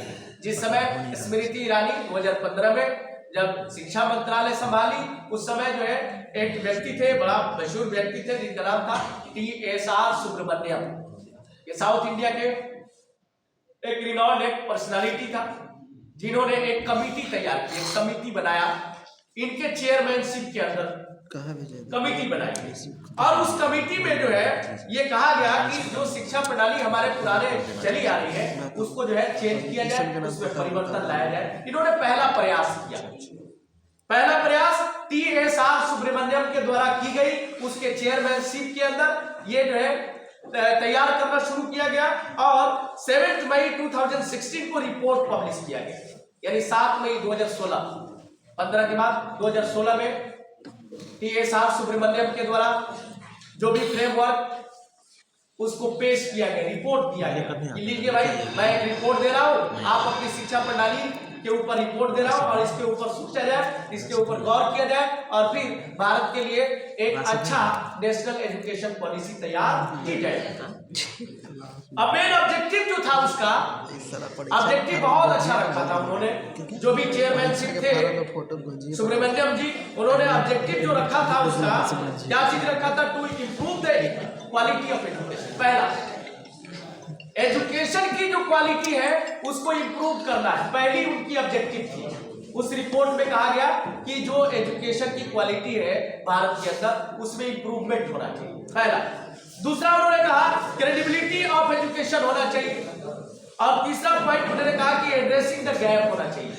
जो भी गैप हो जा रहा है ना उसको एड्रेस करना चाहिए, क्यों गैप हो रहा है, क्यों डिफरेंस पैदा हो रहा है, गैप क्यों पैदा उसको। तो ये तीन मेन पॉइंट थे, तीन ऑब्जेक्टिव्स थे जो सुब्रमण्यम जी ने अपने रिपोर्ट में पेश किया। भले ये रिपोर्ट पेश कर दिया गया, इंप्लीमेंटेशन के दौरान आया, लेकिन इस तरह के जो इनका रिपोर्ट आया उस रिपोर्ट को बहुत ज्यादा जो है तवज्जो नहीं दिया गया, बहुत ज्यादा उस पर फोकस नहीं किया गया, बहुत ज्यादा उसको अप्रिशिएट नहीं किया। लोगों ने एक इग्नोरेंस दिखाया, उसमें गवर्नमेंट ने भी इग्नोरेंस दिखाया। फिर से उस समझिए TSR कमेटी, सुब्रमण्यम कमेटी का जो रिपोर्ट था वो जैसे था वैसे ही रह गया, उस पर कोई कार्रवाई नहीं हुई, उस पर कोई चीज नहीं हुई। ये भूमिका यहाँ तक पहुंच गई। अब फिर इस पे रहा नहीं गया, क्योंकि एक जो है बड़ा जो प्रणाली थी उसका फ्रेमवर्क बन गया था, ढांचा तैयार था। अब लोग जो है एक्साइटेड थे, the most of the people and renowned people, they were so excited to make the subject matter over the national education policy 20। ये ख्वाब बन गया था, इट वाज ड्रीम कि अब बनाना है, कुछ ना कुछ इसमें बनाना है। तो सुब्रमण्यम जी का रिपोर्ट जो है समझिए एक तरह से फेल हो गया, उस पर कोई कार्रवाई नहीं हुई, कोई इंप्लीमेंटेशन हुई। फिर कुछ दिन के बाद एक नई कमेटी बनाई गई, एक नई कमेटी जो बनाई गई वो नया कमेटी और नए मेंबरशिप के अंदर बनाया गया, और वो चेयरमैनशिप के अंदर जो थे वो इसरो के बहुत बड़े रिनाउंड पर्सनालिटी और चेयरमैन के रूप में रह चुके थे, जिनका नाम था डॉक्टर के कस्तूरी रंजन। सबने नाम सुना होगा इनका, के कस्तूरी रंजन, जो इसरो के चेयरमैन रह चुके और बड़े फेमस और एक ऐसे वैज्ञानिक। उन्होंने एक फिर से कमेटी बनाने का सोचा और उन्होंने कमेटी बनाई NEP 2020 के लिए, उस ड्रीम को पूरा करने के लिए उन्होंने एक कमेटी बनाई और उस कमेटी में 9 मेंबर को शामिल किया। 9 मेंबर्स कमेटी तैयार हो गई, और 9 मेंबर्स जो कमेटी तैयार हुई तो उन्होंने ड्राफ्ट कर दिया नेशनल एजुकेशन पॉलिसी का 2019 में उन्होंने ड्राफ्ट किया। ड्राफ्टिंग मतलब पूरी तरह से खाका तैयार कर दिया कि हमारे पॉलिसी के अंदर ये चीजें होना चाहिए, इसमें ये व्यवस्था होनी चाहिए, ये स्ट्रक्चर होना चाहिए, यानी पूरा फ्रेमवर्क तैयार करके 2019 में इनके रिपोर्ट के साथ इन्होंने दे दिया, कस्तूरी रंजन जी ने दे दिया। अब जब ये आ गया तो फाइनली जो न्यू पॉलिसी, एजुकेशन पॉलिसी 2020 यानी 2020 जो है वो तैयार हो गया और वो पब्लिश हो गया, वो पास हो गया। अब वो इम्प्लीमेंटेशन के लिए उसके बाद से रेडी हो गया। तो फाइनली जो हम कह सकते हैं कि डॉक्टर के कस्तूरी रंजन के द्वारा फाइनली 9 मेंबर्स के साथ जो कमेटी तैयार की गई, उस कमेटी के बदौलत, उस सुझाव के बदौलत, उस एडवाइस के बदौलत, उस रिपोर्ट के माध्यम से, उस रिपोर्ट को जांच परख करने के बाद फाइनल ये कंक्लूजन, और सभी लोग इस कंक्लूड किए इसको कि अब NEP 2020 का ड्रीम पूरा हो जाएगा और ये खाका यहीं से तैयार शुरू हो जाएगा। ये NEP 2020 का स्टार्टिंग और एक सबसे जो एंट्री पार्ट है, जो प्रवेश करने का जो सुझाव आया, यहीं से शुरुआत है। मेरे हिसाब से कुछ सुस्त आप लोग नजर आ रहे हैं, तो कुछ अगर सवाल आपके मन में यहाँ तक आ रहा हो तो आप पूछ सकते हैं सवाल, या फिर कोई दूसरा चीज आपको लगे कि सुझाव होना चाहिए या कोई चीज होना चाहिए तो उस पर भी कर सकते हैं। किसी के मन में कोई सवाल हो?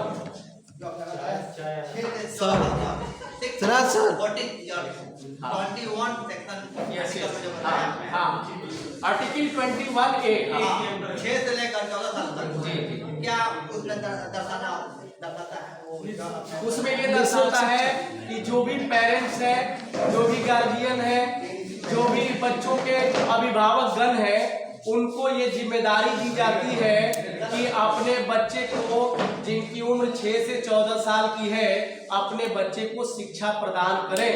और ये कंपलसरी कर दिया गवर्नमेंट की तरफ से। It was compulsory for everyone who have attend the age of 6 to 14 years, ये उसमें दिया गया। और कोई सवाल हो जी बोला जाए। 2023 में सर जो कस्तूरी रंजन साहब ने जो दिया एनईपी उसके अंदर है, जो उसने दिया था उसका नाम तो उसने एनसीएफ कर दिया। हाँ बताएंगे एनसीएफ जो है क्यों पढ़ा था, एनसीएफ और एनईपी बता रहे उस पे आ रहे हैं। एनसीएफ और एनईपी जो है वो उस पॉइंट पे आएंगे, अभी मिलेगा, उस बाद में मिलेगा, आ रहा है, उस पे हम डिस्कशन करेंगे। उसका नामकरण जो किया गया या क्यों रखा गया उसको, हम उस पे आएंगे, उस पॉइंट पे आते हैं। तो हम लोग, और कुछ सवाल है, और किसी का कोई सवाल हो यहाँ तक, अभी तक जो हम लोगों ने डिस्कशन किया, इसमें आपके मन में अगर कोई डाउट हो, अगर यहाँ तक, तो अपने डाउट को क्लियर कर सकते हैं, यहीं पे पूछा जा सकता है विदाउट एनी हेजिटेशन। कोई हेजिटेशन नहीं होती, या कोई सुझाव लग रहा हो कि नहीं यहाँ तक आपने बताया इसमें ये चीज हो सकती है, चलिए समझ में आ रहा है, होप अंडरस्टैंड, समझ में आ रही है। सभी लोग जो है बड़े इत्मीनान से सुन रहे हैं, बहुत थैंकफुल, सबको बहुत धन्यवाद तहे दिल से जो है। बीच बीच में मैं भी कुछ सुनाऊंगा, लेकिन अभी धैर्य रखिए, थोड़ा देर और इसको खींचते हैं, थोड़ा देर और इसको डिस्कशन करते हैं, फिर बीच में हम आपको सुनाएंगे। तो यहाँ से शुरुआत होती है जब डॉक्टर के कस्तूरी रंजन जी ने रिपोर्ट दिया और एनईपी को आगे बढ़ाना शुरू किया गया। यहीं से फाइनली जो इम्प्लीमेंटेशन की बात होने गई, तो जो चेंज उसके अंदर लाया गया, सबसे बड़ी जो चेंजेज उसके अंदर आई गई, तो सबसे पहला जो चेंज हमने बताया कि जो HRD मिनिस्ट्री कहते थे, ह्यूमन रिसोर्स डेवलपमेंट जो मिनिस्ट्री होती थी, उसके अंदर एजुकेशन डिपार्टमेंट आता था, एजुकेशन फील्ड उसके अंदर आता था, उसको जो है रीनेम कर दिया गया। उसको सीधे सीधे कह दिया गया कि भाई आप ये HRD का नाम इससे जुड़ा हुआ नहीं है, क्योंकि डायरेक्ट जो है एजुकेशन प्रणाली और इतने भव्य, इतने बड़े पैमाने पे और इतना बड़ा कॉम्प्रिहेंसिव एजुकेशन प्रणाली जो है 2020 हम बना रहे हैं, तो फिर एक अलग इसका लोगो भी होना चाहिए, एक अलग पहचान होना चाहिए। तो उन्होंने सीधे सीधे इसको नामकरण कर दिया और इसको मिनिस्ट्री ऑफ एजुकेशन दे दिया। तो नाउ वी कैन कॉल, या we call the ministry of education, not human resource development. समझ में आया, या मिनिस्ट्री ऑफ एजुकेशन। यस, मेरा मानना है कि जो पहला नाम था मानव संसाधन विकास मंत्रालय, वो अपने में एक बृहद मतलब अर्थ समेटे हुआ था। शिक्षा मंत्रालय जो नाम उसका चेंज किया गया है, वह सिर्फ हमको लगता है कि छोटी सी सीमा में उसे बात कर दिया गया है, शिक्षा मंत्रालय जो सिर्फ शिक्षा से संबंधित है। और पहले जो था ह्यूमन डेवलपमेंट या फिर मानव संसाधन विकास मंत्रालय, उससे यह पता चलता था कि एक इंसान के विकास के लिए जितनी भी चीज़ें मानक या फिर जो भी नियम है, वो सारी चीज़ें इस मंत्रालय का अधीन आएंगी। तो जहाँ तक उसका जो इस्तेमाल होता था समझ से, वो बृहत्तर था। लेकिन अभी जो बनाया गया इसे समेट कर छोटा सा कर दिया गया, दायरा उसका सीमित कर दिया। बहुत बढ़िया क्वेश्चन है सिद्धार्थ, बहुत अच्छा क्वेश्चन। इन्होंने कहा कि भाई जब मिनिस्ट्री ऑफ एजुकेशन कर दिया गया, जो इतने बड़े नाम था ह्यूमन रिसोर्स डेवलपमेंट मिनिस्ट्री, इतने बड़े नाम को एक छोटा नाम दे दिया गया मिनिस्ट्री ऑफ एजुकेशन। तो इसमें जो है नामकरण ही सिर्फ नहीं किया गया है, और एक ब्रेदरस शेप को नाम अलग कर देने से वो छोटा नहीं हो गया है। उसमें क्या किया गया है कि जो डिपार्टमेंट है, आगे उस स्ट्रक्चर में हम बताएंगे उसमें कि जो डिपार्टमेंट है ना, जो डिपार्टमेंटल वर्क है, उसको सेपरेट डिपार्टमेंट ही कर दिया गया है। जो सारी चीजें जो है ह्यूमन HRD मिनिस्ट्री के अंदर आती थी, उसमें एक हिस्सा एजुकेशन का था, एजुकेशन पार्ट का था, उसको सेपरेट एजुकेशन वाले चीज को इस प्रणाली के माध्यम से एक ब्रॉड रूप दिया गया है, छोटा नहीं किया गया, इसको एक ब्रॉड रूप दिया गया है। बाकी चीजें जो बात कर रहे हैं ह्यूमन रिसोर्स पावर की, तो उसके लिए सेपरेट डिपार्टमेंट कर दिया गया। वो डिपार्टमेंट जो हमेशा केयर करेगा, वो डिपार्टमेंट जो हमेशा ह्यूमन रिसोर्स की बात करेगा। अब ये डिपार्टमेंट छोटा नहीं किया गया, बल्कि इसको और ब्रॉड कर दिया गया, सेपरेट। जैसे हम लोग पढ़ते हैं ना बड़े आराम से ह्यूमन बॉडी स्ट्रक्चर सर, और डीप नॉलेज जानने के लिए आदमी के स्ट्रक्चर के बारे में पढ़े, तो अच्छे नॉलेज और डीप नॉलेज के लिए हम क्या करते हैं, बॉडी पार्ट्स का अध्ययन करते हैं। एक ही बॉडी सेम, उसके अंदर कई सारे पार्ट्स है, इंटरनल एक्सटर्नल ऑर्गन्स के बारे में हम लोग पढ़ते हैं। अब ये क्या किया गया है, उसके इंटरनल और एक्सटर्नल ऑर्गन्स को सबको अलग अलग छीट दिया है। चलिए मैं स्पेशलाइज कर दिया है एक तरह से इस पे। अब ऐसा नहीं कि बृहत्तर ग्रुप था, अब कोर्स विविधता एजुकेशन की बात करता था, दूसरे ह्यूमन पावर रिसोर्स का सबसे अधिक बात होता था उसमें। जो भी विदेश आना जाना, ये जो हम लोग देखते हैं ना, राजदूत होते हैं, एम्बेसडर जिसको बोलते हैं, या एम्बेसी होती है, ये सब कुछ जो है उस मिनिस्ट्री के अंदर, एचआरडी मिनिस्ट्री के अंदर आती थी। अब स्पेशल आपको जो है अलग डिपार्टमेंट दे दिया जा रहा है, अब उससे बेहतर और उससे वृद्धि क्या हो सकता है। तो उसको छोटा नहीं किया गया है, बल्कि वो डिपार्टमेंटल कैटेगराइज कर दिया गया है। डिपार्टमेंट का नाम क्या दिया गया है? नया डिपार्टमेंट। सर मेरा मानना ये था, एजुकेशन मिनिस्ट्री को किया गया है, तो उसमें ये जो पार्ट था ना, जैसे पहले मानव विकास मंत्रालय जो भी था, उसमें इसका महत्व औरों से सबसे ज्यादा था। और एनईपी इसको जब चेंज किया गया, नाम बदल दिया गया, तो मुझे ये लगता है कि अगर without education we can't anything in this world. हाँ, इसलिए इसका नाम केवल ही चेंज किया गया है, बट पूरी वर्कडन जो है ना, ये एजुकेशन पे डिपेंड थी, इसलिए इसका नाम ये रख दिया गया। इसलिए उसको जो है समझिए, जैसे मुझे ये लगता है कि जैसे बहुत सारी नदियां जब आपस में मिलती है, जैसे भागीरथी निकलती है तो भारती नाम से आती है, जैसे वो अलकनंदा से मैच करती है देवप्रयाग में, तो वहां से आगे जाने के बाद उसका नाम अलकनंदा ही रखती है। इसका मतलब ये है कि उसकी गहराई ज्यादा थी। तो उसी तरह से एजुकेशन का जो सिस्टम है, उसमें सबसे ज्यादा एजुकेशन जो है महत्वपूर्ण था, इम्पावर था, इसीलिए इसका केवल नाम चेंज किया गया है। क्योंकि बहुत सारे वर्ड्स थे, बहुत बड़े थे, लिखने में वजन हो सकता था, may be in my opinion. अब उसको ये कर दिया गया है और पूरा होलिस्टिक डेवलपमेंट हमारे एजुकेशन पर डिपेंड था, इसीलिए वो सारी चीजें हमारे एजुकेशन पे आ जाती है। इसका नाम बस केवल मॉडिफाई कर दिया। ये इसका पहलू है, इसको जो है स्पेशल जो डिपार्टमेंट किया गया है, क्योंकि हम नेशनल एजुकेशन पॉलिसी की यानी भारतीय शिक्षा प्रणाली एक हिस्सा उसका मानते हैं, तो उस हिस्से को ही अलग थलग एक अलग पहचान बनाए, एक अलग पहचान देने का प्रयास किया गया है एनईपी 2020 के माध्यम से। तो जो अलग हिस्सा किया गया है, जैसे मानव संसाधन विकास में कौशल विकास भी आता है, इन सब चीजों को फिर अलग किस मंत्रालय के साथ अटैच किया गया है? अलग किया गया है ना, तो किसके साथ अटैच किया गया है? मतलब एक अलग मंत्रालय ही बना दिया गया कि किसी मंत्रालय में इसको जोड़ दिया? नहीं, अलग बना दिया, उसको अलग ही बना दिया गया, उसको इसमें नहीं रखा गया। सिर्फ इसको जो है, जो एजुकेशन से संबंधित चीजें हैं, जो सबसे प्राइम जो माना जाता था, इसको सेपरेट करके जो है इसको ब्रॉड बेस दिया गया है, इसको अलग किया गया है। बाकी सब वो कंबाइंड अलग अलग जो है, जो छोटे छोटे उससे संबंधित जो डिपार्टमेंट है, उस डिपार्टमेट के अंदर ऐसा नहीं लगता है कि पहले से तोड़कर इसको छोटा कर दिया गया, एक बोना शेप दे दिया गया है? छोटा बड़ा की बात जैसे मान लीजिए, एक मिनट, जैसे मान लीजिए पुराने समय में जैसे गुरुकुल की बात हम लोग कर रहे थे, तो गुरुकुल में क्या होता था कि गुरुकुल में जो है सारी व्यवस्था एक जगह होती थी। उसमें जो है नर्सरी वाले भी बैठते थे, 1 वाले भी बैठते थे, 5 वाले भी बैठते थे, 10 वाले भी बैठते थे, मेडिकल वाले भी बैठते थे, इंजीनियरिंग वाले भी बैठते थे, सारे बैठते थे। और टीचर पढ़ाने वाले वही सेम टीचर होते थे।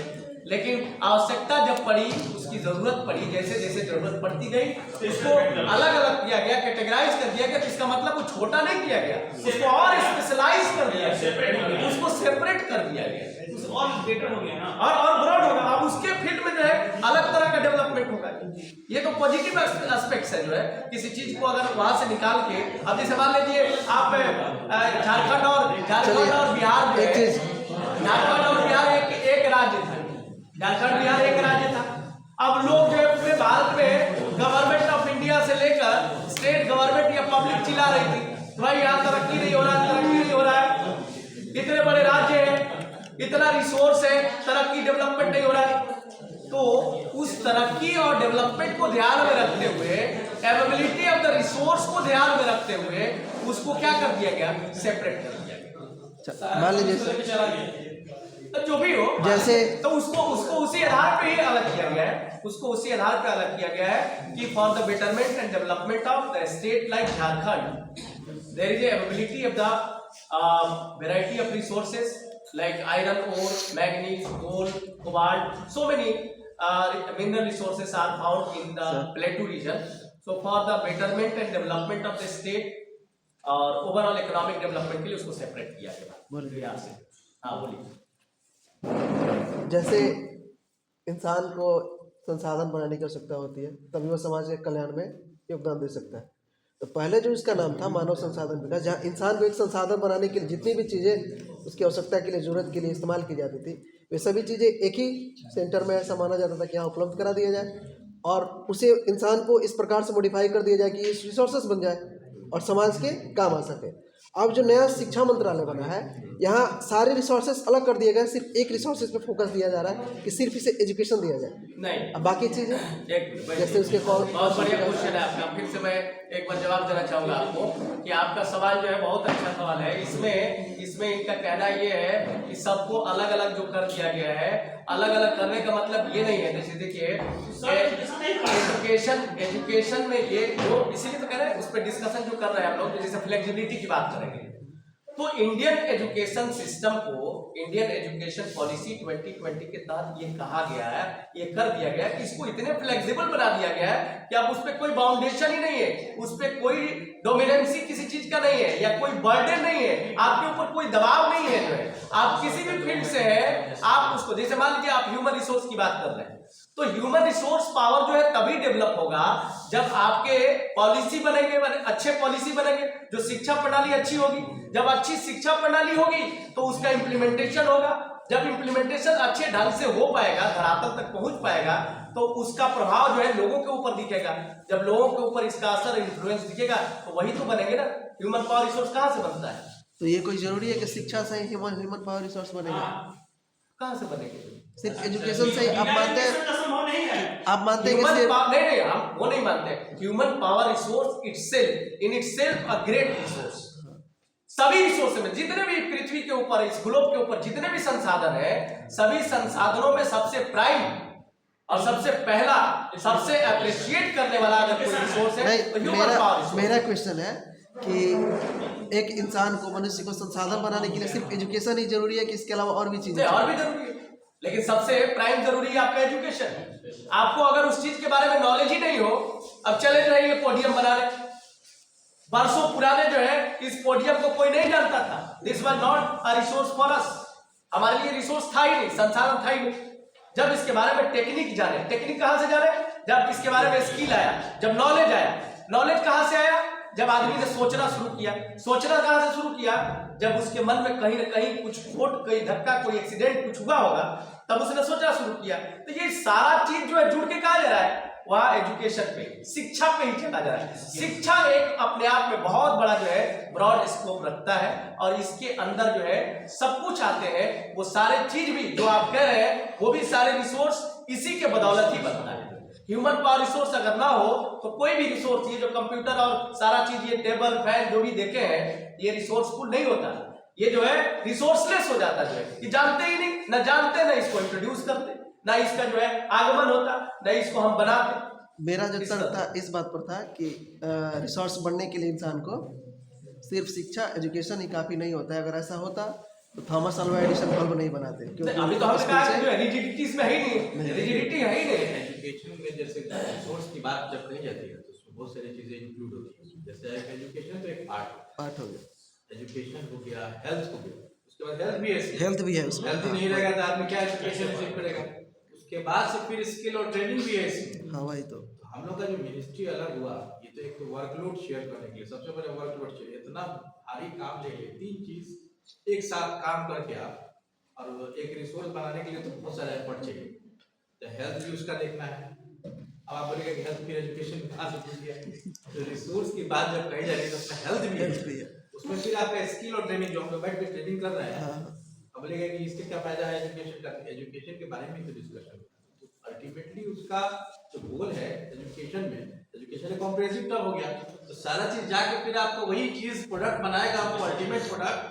तो वो एक कॉम्प्रिहेंसिव अल्टीमेट होलिस्टिक प्रोडक्ट बनाना है, तो चाहिए हेल्थ, रूट्स भी चाहिए, एक तरह से ट्रेनिंग भी चाहिए, और फिर आपका जो बेसिक जो हमारा फॉर्मल एजुकेशन होता है वो भी चाहिए। तो रूट्स आपके वहीं से आते हैं। देखिए ना, एनसीईआरटी का है, आप एनसीईआरटी यूनिवर्सिटी में कन्वर्ट करने के लिए डीम्ड यूनिवर्सिटी की बात चलेगा, डीम्ड यूनिवर्सिटी हो जाएगा एनसीईआरटी। तो पहले जो था कि सब एक ही क्लस्टर में था, तो हो सकता है कि कंट्रोलिंग पावर करना, मतलब वही कह रहा है मतलब कि स्पेशलाइजेशन नहीं हाँ। हो पा रहा था ना चीजों का। चीजें जब अब डिपार्टमेंट जैसे बांट दिया गया, ट्रेनिंग ही आज हो रही है, एक ही आदमी 10 तरह का ट्रेनिंग दे तो उसका स्पेशलाइजेशन गड़बड़ा जाएगा। हर चीज को हर आदमी कैटर नहीं कर सकता। हमें लोग हैं ये थोड़ा सा आप उसको स्प्लिट करके सेग्रीगेट करके करना है तो थोड़ा सा उसमें एफिकेसी आता है, तो भी आएगा उसमें। पहले से वेरीफाइड हो जाएगा, वेरीफाइड हो गया। पहले तो बेटर हो गया है ना। अब एजुकेशन का मंत्रालय ही है डायरेक्ट, आपको उसको थोड़ा सा सबको अलग अलग अच्छे से नीड्स को कैटर किया जाएगा। तो चेंजेज में आते हैं तो आप सेटिस्फेक्शन है मिला। चलिए तो खाना वाना खाने का जो HRD मिनिस्ट्री है, पहले आप एक इससे संबंधित बड़ा नाम हो गया मिनिस्ट्री ऑफ एजुकेशन हो गया। जो दूसरा सबसे बड़ा चेंज और परिवर्तन इसमें लाया गया है NEP 2020 के अंदर जो है GDP, सभी लोग जानते हैं जी, ग्रॉस डोमेस्टिक प्रोडक्ट होता है। ग्रॉस डोमेस्टिक प्रोडक्ट का ये कहा गया है कि इस नए एजुकेशन पॉलिसी 2020 के तहत जो GDP का वो 6% इन्वेस्टमेंट करने की बात हुई है। यानी now government is ready to implement, government is ready to invest at least 6% of the total GDP over education, शिक्षा के ऊपर, जो कि अब तक का रिकॉर्ड ही नहीं रहा है। कितनी सारी प्रणाली जो इतने 34 साल पहले बना उसमें भी, या ये जो लंबा 34-35 साल जो चला है उसमें कोई भी ऐसी प्रणाली, उस प्रणाली के तहत ऐसा इन्वेस्टमेंट, ऐसा प्रपोजल जो है, इन्वेस्टमेंट का प्रपोजल जो है अब तक दिखाई नहीं दिया है। लंबे समय से 1.6, 1.5, 2%, 3% से ऊपर गया ही नहीं। यानी टोटल GDP का 3% इन्वेस्टमेंट जो है बहुत कम हुआ। अभी भी जैसे प्रेजेंट की बात करेंगे तो लगभग 2 पॉइंट समथिंग है, उससे पहले 1.6% था। तो GDP का 1.6% या मोर देन 2%, 3% इतना तक रहना, उसको सबसे बड़ा ये चेंजेस जो है, और बहुत बड़ी बात है ये 6% GDP का। आप सोचिए, GDP का मतलब हुआ कि एक देश के अंदर जितने भी प्रोडक्शन है फ्रॉम ऑल 3 मेजर सेक्टर्स, वो चाहे प्राइमरी हो, सेकेंडरी हो, टर्शियरी सेक्टर हो, तीनों सेक्टर से आने वाले प्रोडक्ट्स, उसके मनी वैल्यू कन्वर्ट कर, मनी वैल्यू एक साल के एक देश के अंदर उसको GDP कहते हैं। उस GDP का 6% हिस्सा जो है इस NEP 2020 के अंदर कहा गया है कि वो कहां इन्वेस्ट होगा, एजुकेशन के ऊपर। अब देखिए बहुत बड़ी सफलता मिलेगी, बहुत बड़ा जो है, आप स्पेशलाइजेशन की बात करें, ये अगर 6% जो है इन्वेस्टमेंट अगर किया जाना शुरू कर दे government, whether it is the central government of India और ऑल स्टेट, इंडिविजुअल स्टेट, तो सोचिए एजुकेशन का स्तर जो है इस प्रणाली के बाद, इस प्रणाली के इम्प्लीमेंटेशन में कितनी तरक्की करेगा। ये तो गांव-गांव में आपको यूनिवर्सिटी जो है, मतलब ब्लॉक लेवल पे यूनिवर्सिटी बनाई जा सकती है। इतना बड़ा डेवलपमेंट है, ये होगा आने वाले समय में। अगर ये इन्वेस्टमेंट अगर रहा, ये धरातल तक ढंग से पहुंचा, तो ऑफ कोर्स जो है आने वाले समय में जो यूनिवर्सिटी लेवल है, एजुकेशन लेवल है, या जो शिक्षा का स्तर है, वो बहुत तेजी से ग्रो करेगा। तो ये दूसरा चेंजेस था कि 1.6% से लेकर अब इसको ये जो टारगेट किया गया है कि 2035 तक का टारगेट, 35 नहीं, इसमें 2030 अप्रोक्सीमेट लिया गया है, लेकिन 6% का आंकड़ा ये लिया गया। तीसरा और सबसे इंपॉर्टेंट जो चेंजेस किया गया है NEP 2020 के अंदर, वो किया गया gross enrollment ratio. Gross enrollment ratio कहते हैं टोटल रेशियो जो इनरोल्ड है स्टूडेंट, जिसे कहते हैं ना कि भाई कोई गया 1 से पढ़ा 5 तक, 4 तक गायब हो गया, कोई जो है 6 to 8 पढ़ा वहां से भी गायब हो गया, कोई जो है 9 तक पढ़ा 10 में गायब हो गया, 11 पढ़ा 12 गायब हो गया। तो ये बड़ा ड्रॉप होता था। इसमें ये कहा गया है कि NEP 2020 के तहत जो है जो ग्रॉस इनरोलमेंट रेशियो है उसको इंक्रीज करना है, उसको बढ़ाना है, अधिक से अधिक स्टूडेंट्स को स्कूल लेवल पे, स्टूडेंट्स को हायर और स्कूल लेवल पे दोनों पे इनरोलमेंट रेशियो बढ़ाना है। और इसका टारगेट ये रखा गया है कि आने वाले 2035 तक, 2035 तक आते आते इसको 50% रखा गया है। एक और इसमें क्या गया है कि इसको और सही से लागू अगर हो सके, और सही से लागू अगर इम्प्लीमेंटेशन काम चल रहा है, तो इसको हम लोग प्रयास करेंगे NEP 2020 के तहत इसको 100% ग्रॉस इनरोलमेंट रेशियो को पहुंचाया जा सके। लेकिन अभी फिलहाल 2035 तक इसको ये कहा गया है कि कम से कम 50% जो है ग्रॉस इनरोलमेंट रेशियो किया जाए। 3 बड़ी चेंजेस एक बार फिर से रिकॉल कर देते हैं। पहला, मिनिस्ट्री ऑफ एजुकेशन HRD का नाम दिया गया। दूसरा, 1.6% जो बहुत कम रहता था जीडीपी इन्वेस्टमेंट किसके ऊपर, एजुकेशन के ऊपर, उसको अब 6% जीडीपी का यानी टोटल नेशनल इनकम का 6% किस पे इन्वेस्ट होगा, एजुकेशन के ऊपर होगा। और तीसरा जो 50% जो ग्रॉस इनरोलमेंट रेशियो रखा है, ये 3 बड़े चेंजेस जो है NEP 2020 तक रखा गया है। अब ये कहा गया है कि इतने बड़े अप्रोच जो है, जो इतने हॉलिस्टिक अप्रोच जो है इस एजुकेशन पॉलिसी 2020 को जो बनाया गया है, इसको लागू करने के लिए सबसे इंपॉर्टेंट जो एग्जिस्टिंग पॉलिसी है भारत के अंदर, उसमें एक बहुत बड़ा डायनेमिक परिवर्तन की, एक डायनेमिक चेंज लाने की जरूरत है इस हॉलिस्टिक अप्रोच के साथ। तो हॉलिस्टिक अप्रोच के साथ एक डायनेमिक चेंज अगर लाया जाए तो इस पॉलिसी को बनाया जा सकता है, कामयाब बनाया जा सकता है। अब उसमें बहुत सारी चीजों को रखा गया है, ये जो हॉलिस्टिक अप्रोच में इस पॉलिसी के माध्यम से रखा है। जैसे सबसे पहले कहा गया कि एकेडमिक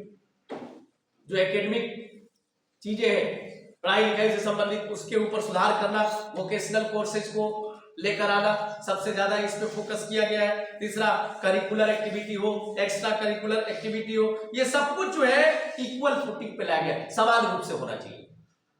यानी वोकेशनल एजुकेशन का नॉलेज समान रूप से होना चाहिए। इसके अलावा एकेडमिक नॉलेज जो है समान स्तर से बढ़ाया जाना चाहिए। एक्स्ट्रा करिकुलर एक्टिविटी जो है समान रूप से बढ़ाना चाहिए। तो इक्वल फुटिंग पे लाया गया, पूरा फोकस दिया गया है कि जो बच्चे को जिस एरिया में, बच्चे को इतना फ्लेक्सिबल है, बच्चे को जिस एरिया में इंटरेस्ट हो, जिस किसी एरिया में भी इंटरेस्ट हो, उस एरिया में उसको जो है क्या होना चाहिए, आजादी मिलना चाहिए, उस एरिया में अपना स्किल डेवलप कर सके। ये फ्रीडम NEP 2020 के अंदर दिया गया। अब इसमें कोई बाउंडेशन ही नहीं, कोई बर्डन नहीं है, किसी को रोक नहीं लगा सकते हैं कि भैया तुम्हारा इंटरेस्ट है नहीं, तुम्हें ये पढ़ना पड़ेगा। तुम 9th क्लास में ये पढ़ रहे हो, बायोलॉजी पढ़ रहे हो, तुम्हें जो है उसका साइंस का या सोशल का ये पार्ट जो है नहीं दिया जाएगा, ये 11th में ये पढ़ रहे सब्जेक्ट ये तुम्हें अलाउ नहीं है। वो बर्डन सारा कुछ समाप्त कर दिया गया, वो रखा ही नहीं है, ये समाप्त कर दिया गया।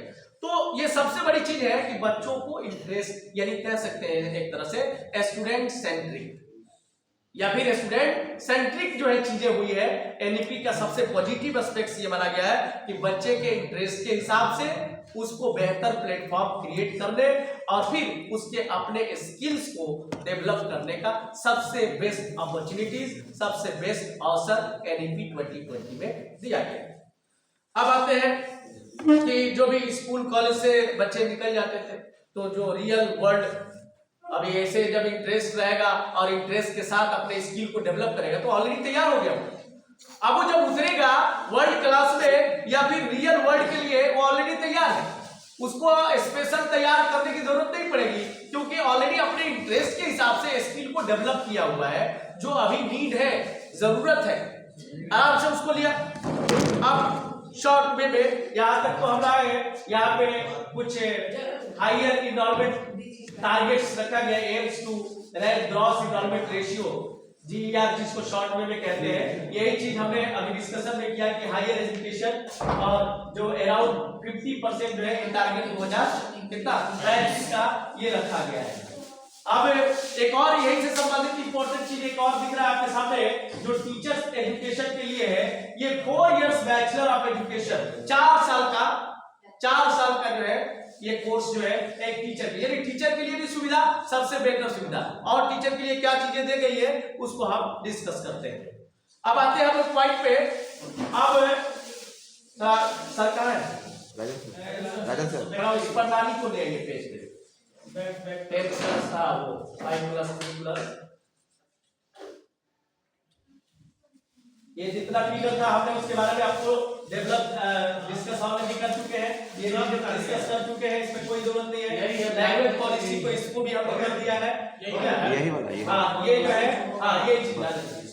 अब ये हम जरा समझेंगे, ध्यान से समझेंगे इस चीज को कि पहले की जो शिक्षा प्रणाली के तहत हमारे देश में जो चल रहा था एजुकेशन पॉलिसी के तहत, वो हम लोग सभी एज यूजुअल सुनते हैं और उसको जानते हैं 10+2।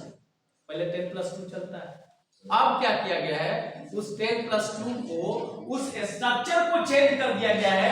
अब स्ट्रक्चर को 5+3+3+4 कर दिया गया है। तो सबसे पहले समझेंगे कि स्ट्रक्चर ये है क्या, ये कहना क्या चाहता था। बहुत लोग नहीं जानते 10+2 का, अभी तक बहुत सारे लोग नहीं जानते हैं। चलिए हम लोग तो बहुत सारे ट्रेनिंग किए हैं, चाहे पढ़ते हैं, रोज डिस्कशन करते हैं, तो जान गए 10+2। एक्चुअल 10+2 का मतलब होता था, ध्यान से सुनिएगा, एक्चुअल जो 10+2 का मतलब होता था कि गवर्नमेंट जो है, गवर्नमेंट की नजर, यानी गवर्नमेंट आपके ऊपर, आपके जीवन का जो लाइफ, स्टूडेंट लाइफ है, उसके जीवन पे 12 साल नजर रखेगी। कितने साल? 12 साल नजर रखेगी आपके ऊपर। 12 साल। 10+2 का मतलब क्या हुआ? 12 साल। थोड़ा सा आगे कर बात कर रहा है। हाँ इसको पलट वाइट वाला कर मार्कर है सर। हाँ मार्कर है पूरा से लेकर लिखना नहीं है ये पूछ जाएगा, समझना जरूरी है, लिखना भी है, समझ ले सारे स्टॉप कर दे लोग सर, तो बात होगा ही है, इसको आप करवा दीजिए, स्टार्ट हो जाएगा। ये रहेगा समझना बैठ रहा है सब्जी नहीं, ये भी है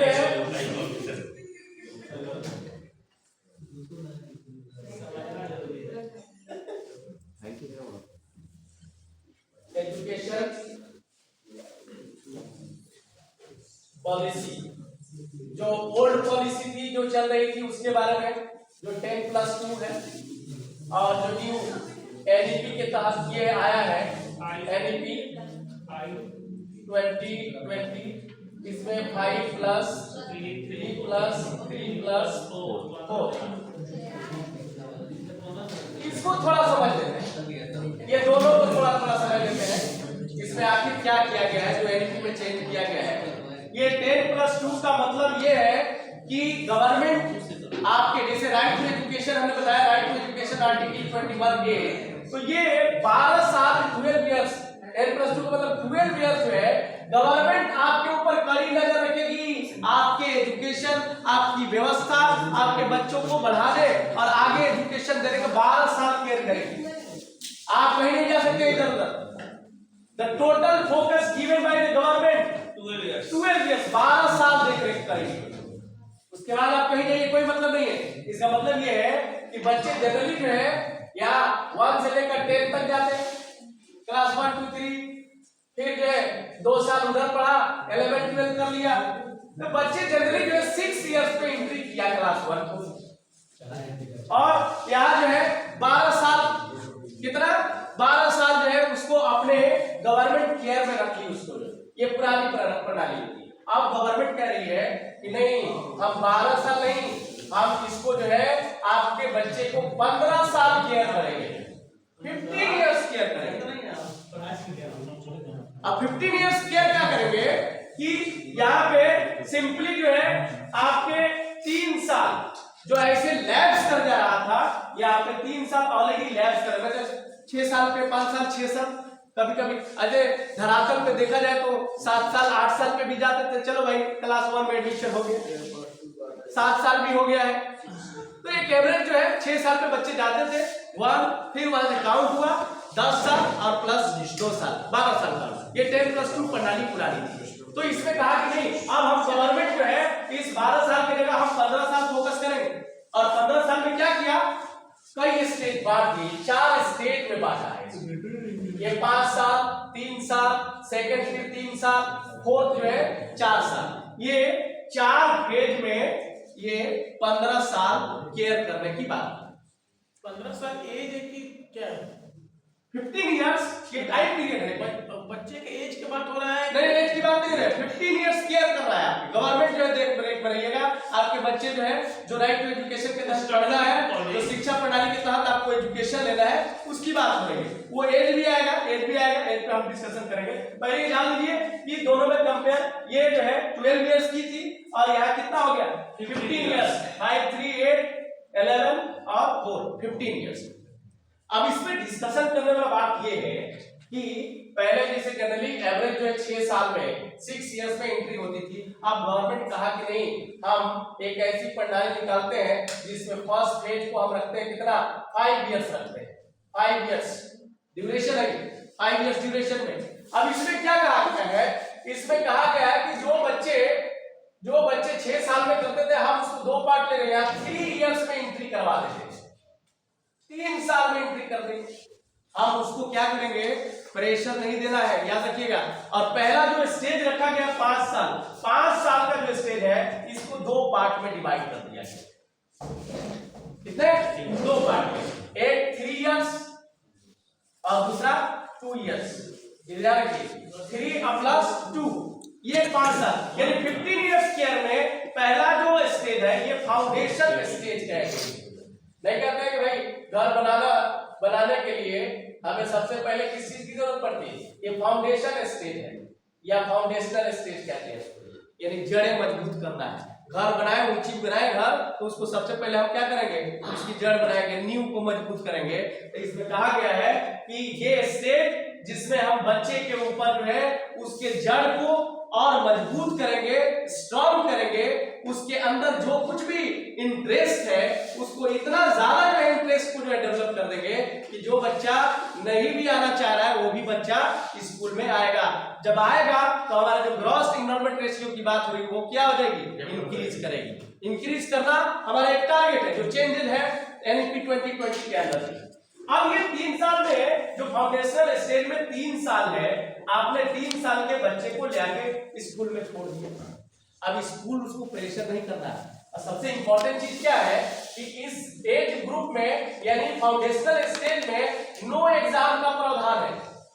ध्यान रखिएगा इस बात को, नो एग्जाम, कोई एग्जाम का प्रावधान नहीं है। There is no any kind of provision for the exam. आपको फ्री छोड़ना है, बिल्कुल बच्चे को उसके फ्रीडम के ऊपर जो खेले, इधर खेले उधर खेले, मिट्टी में करे, रंग पेंट करे, पेंटिंग करे, अपने आप में ग्रुप में करे, बिल्कुल फ्री छोड़ना है उसको, कोई बर्डन नहीं। आपके इंटरेस्ट पर है, कल ही जाके पढ़ा दो ABCD है 1 2 काउंट करवा दो तो भाग जाएगा, भगाना नहीं है। यहाँ एनईपी 2020 के तहत इस फाउंडेशनल स्टेज में उसके फाउंडेशन को, उसके जड़ को बनाना है ताकि उसको जब इंटरेस्ट डेवलप हो जाएगा तो ऑटोमेटिक वो भागेगा नहीं, वो अपने घर से जो है जबरदस्ती करके आगे नहीं मुझे स्कूल जाना है। तो for the interaction of the student, small kids, small students interact करने के लिए ये प्रणाली सबसे बेस्ट की गई। एग्जाम का तो कोई चीज ही नहीं। अब जो खेल में क्या है, इस पहले स्टेज में सबसे इंपॉर्टेंट चीज है कि खेल में पता ही नहीं चलता है कब क्यों क्लास निकल गया, नहीं पता चलेगा।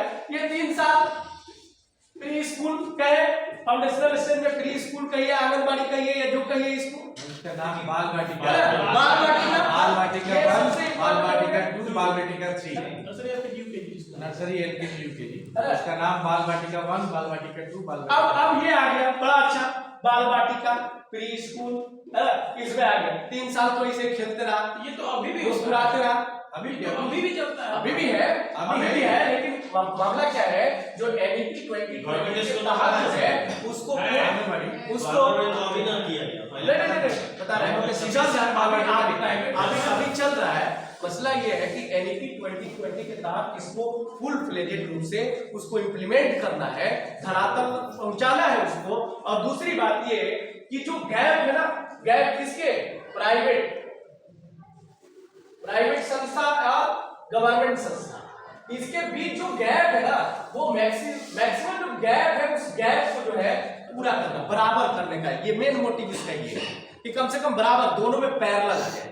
एक पैरेलल शिक्षा व्यवस्था होनी चाहिए, सबसे अच्छी चीज है जो आगे आएगा लैंग्वेज, भाषा जो भी हो, इस तरह का चीज। अब इसमें क्या हो गया भाई, एग्जाम का टेंशन नहीं है, ये बच्चा एग्जाम का कोई टेंशन नहीं है। अब एग्जाम नहीं है, अब बच्चा को खेल कूद का सामान भी मिल रहा है, खेलने का मौका भी मिल रहा है, दिन भर उसे कोई रोक टोक नहीं, ऐसे टीचर को ट्रेन किया गया है, टीचर उसके साथ खेलते रहिए, उसको खिलाते रहिए, ट्रेनिंग जो टीचर के लिए आगे मिलेगा जो है तो खिलाते रहिए। इसमें ये चीजें फायदा हो गया, बच्चा जो है एक तो उसका मेंटली, फिजिकली और उसका इंटरेस्ट, 3 चीजें इसमें डेवलप होगी।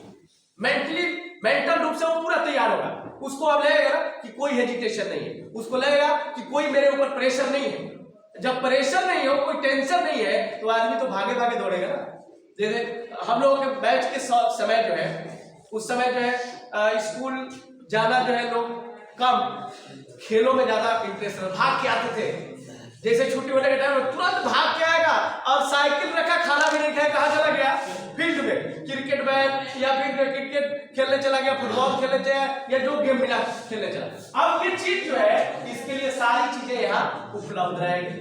3 साल बड़े आराम से खेल कूद किया, बाल बाटिका में खूब आराम से मस्ती किया, इसी में जो है 1 क्लास भी निकल गया, 2 क्लास भी निकल गया, पता ही नहीं चला। अब उसमें क्या, सरकारी स्कूल में जैसे जा रहे थे पहले, तो सीधे 1 में एडमिशन होता था, सीधे 1 में। अब नहीं, 1 में नहीं, आपको ये व्यवस्था इंप्लीमेंट करना है, ये व्यवस्था बच्चों को देना है, ताकि बच्चे का इनरोलमेंट बढ़े। क्यों घट रहा है स्कूलों में जो बच्चों की संख्या? गवर्नमेंट स्कूल में बच्चे इनरोलमेंट, जो ग्रॉस इनरोलमेंट रेशियो है, डिक्रीज होने का कारण क्या है? डिक्रीज होने का मेन कारण यही है कि बच्चे का इंटरेस्ट नहीं है, रुझान नहीं है, वो व्यवस्था जो इंफ्रास्ट्रक्चर होना चाहिए, वो इंफ्रास्ट्रक्चर मिल नहीं रहा। तो मेजॉरिटी जो है, most of the people they send their children to the private school. Private में क्या है, इंफ्रास्ट्रक्चर है, उसकी फैसिलिटीज है, उसके सारी व्यवस्था जो होनी चाहिए वो मिल रहा है, वहां पे नहीं है। इसी व्यवस्था को, इसी शिक्षा प्रणाली के तहत उसमें इनपुट के रूप में एज ए पुट करना, इम्प्लीमेंट करना, और फिर उन बच्चों को आगे बढ़ाना, ये फ्रीडम के साथ इंटरेस्ट। अब आराम से ये वाला, अब ये मत जानिए कि भाई एग्जाम नहीं होगा। नो एग्जाम का मतलब क्या है, इस प्रेशर देना नहीं है, आपको बच्चे के इंटरेस्ट के साथ चलना है। कोई एग्जाम का प्रावधान नहीं है, इसके तहत कोई एग्जाम का प्रावधान इस स्टेज में नहीं है, फाउंडेशनल स्टेज में आप एग्जाम नहीं ले सकते हैं। खिलाइए बुलाइए, उसके बिहेवियर, उसके ये सब कुछ जो है करते रहिए, उसको हंसाते खिलाते, यही करना है, दूसरा कुछ नहीं करना है। 1 2 हो जाए, कोई एग्जाम नहीं, 2 पास कर दिया। अब बताएं नेक्स्ट ये 5 साल का पीरियड निकल गया, 5 साल में बाल बाटिका वाला भी निकल गया, और ये भी निकल गया, एग्जाम का कोई टेंशन नहीं। ये 5 साल फाउंडेशन से, उसके फाउंडेशन को तैयार कर दिया आप। जब उसके फाउंडेशन को तैयार कर दिया, तो अगला जो 3 साल आपको दे रहा ना, इस स्ट्रक्चर में एनईपी 2020 के तहत जो अगला स्ट्रक्चर दे रहा है, वो अगला 3 साल का, अगला 3 इयर्स, इसको हम लोग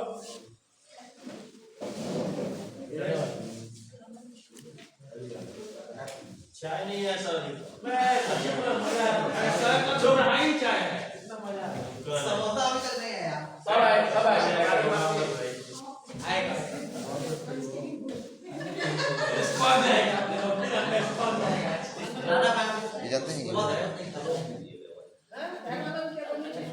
अब देखिए क्या नहीं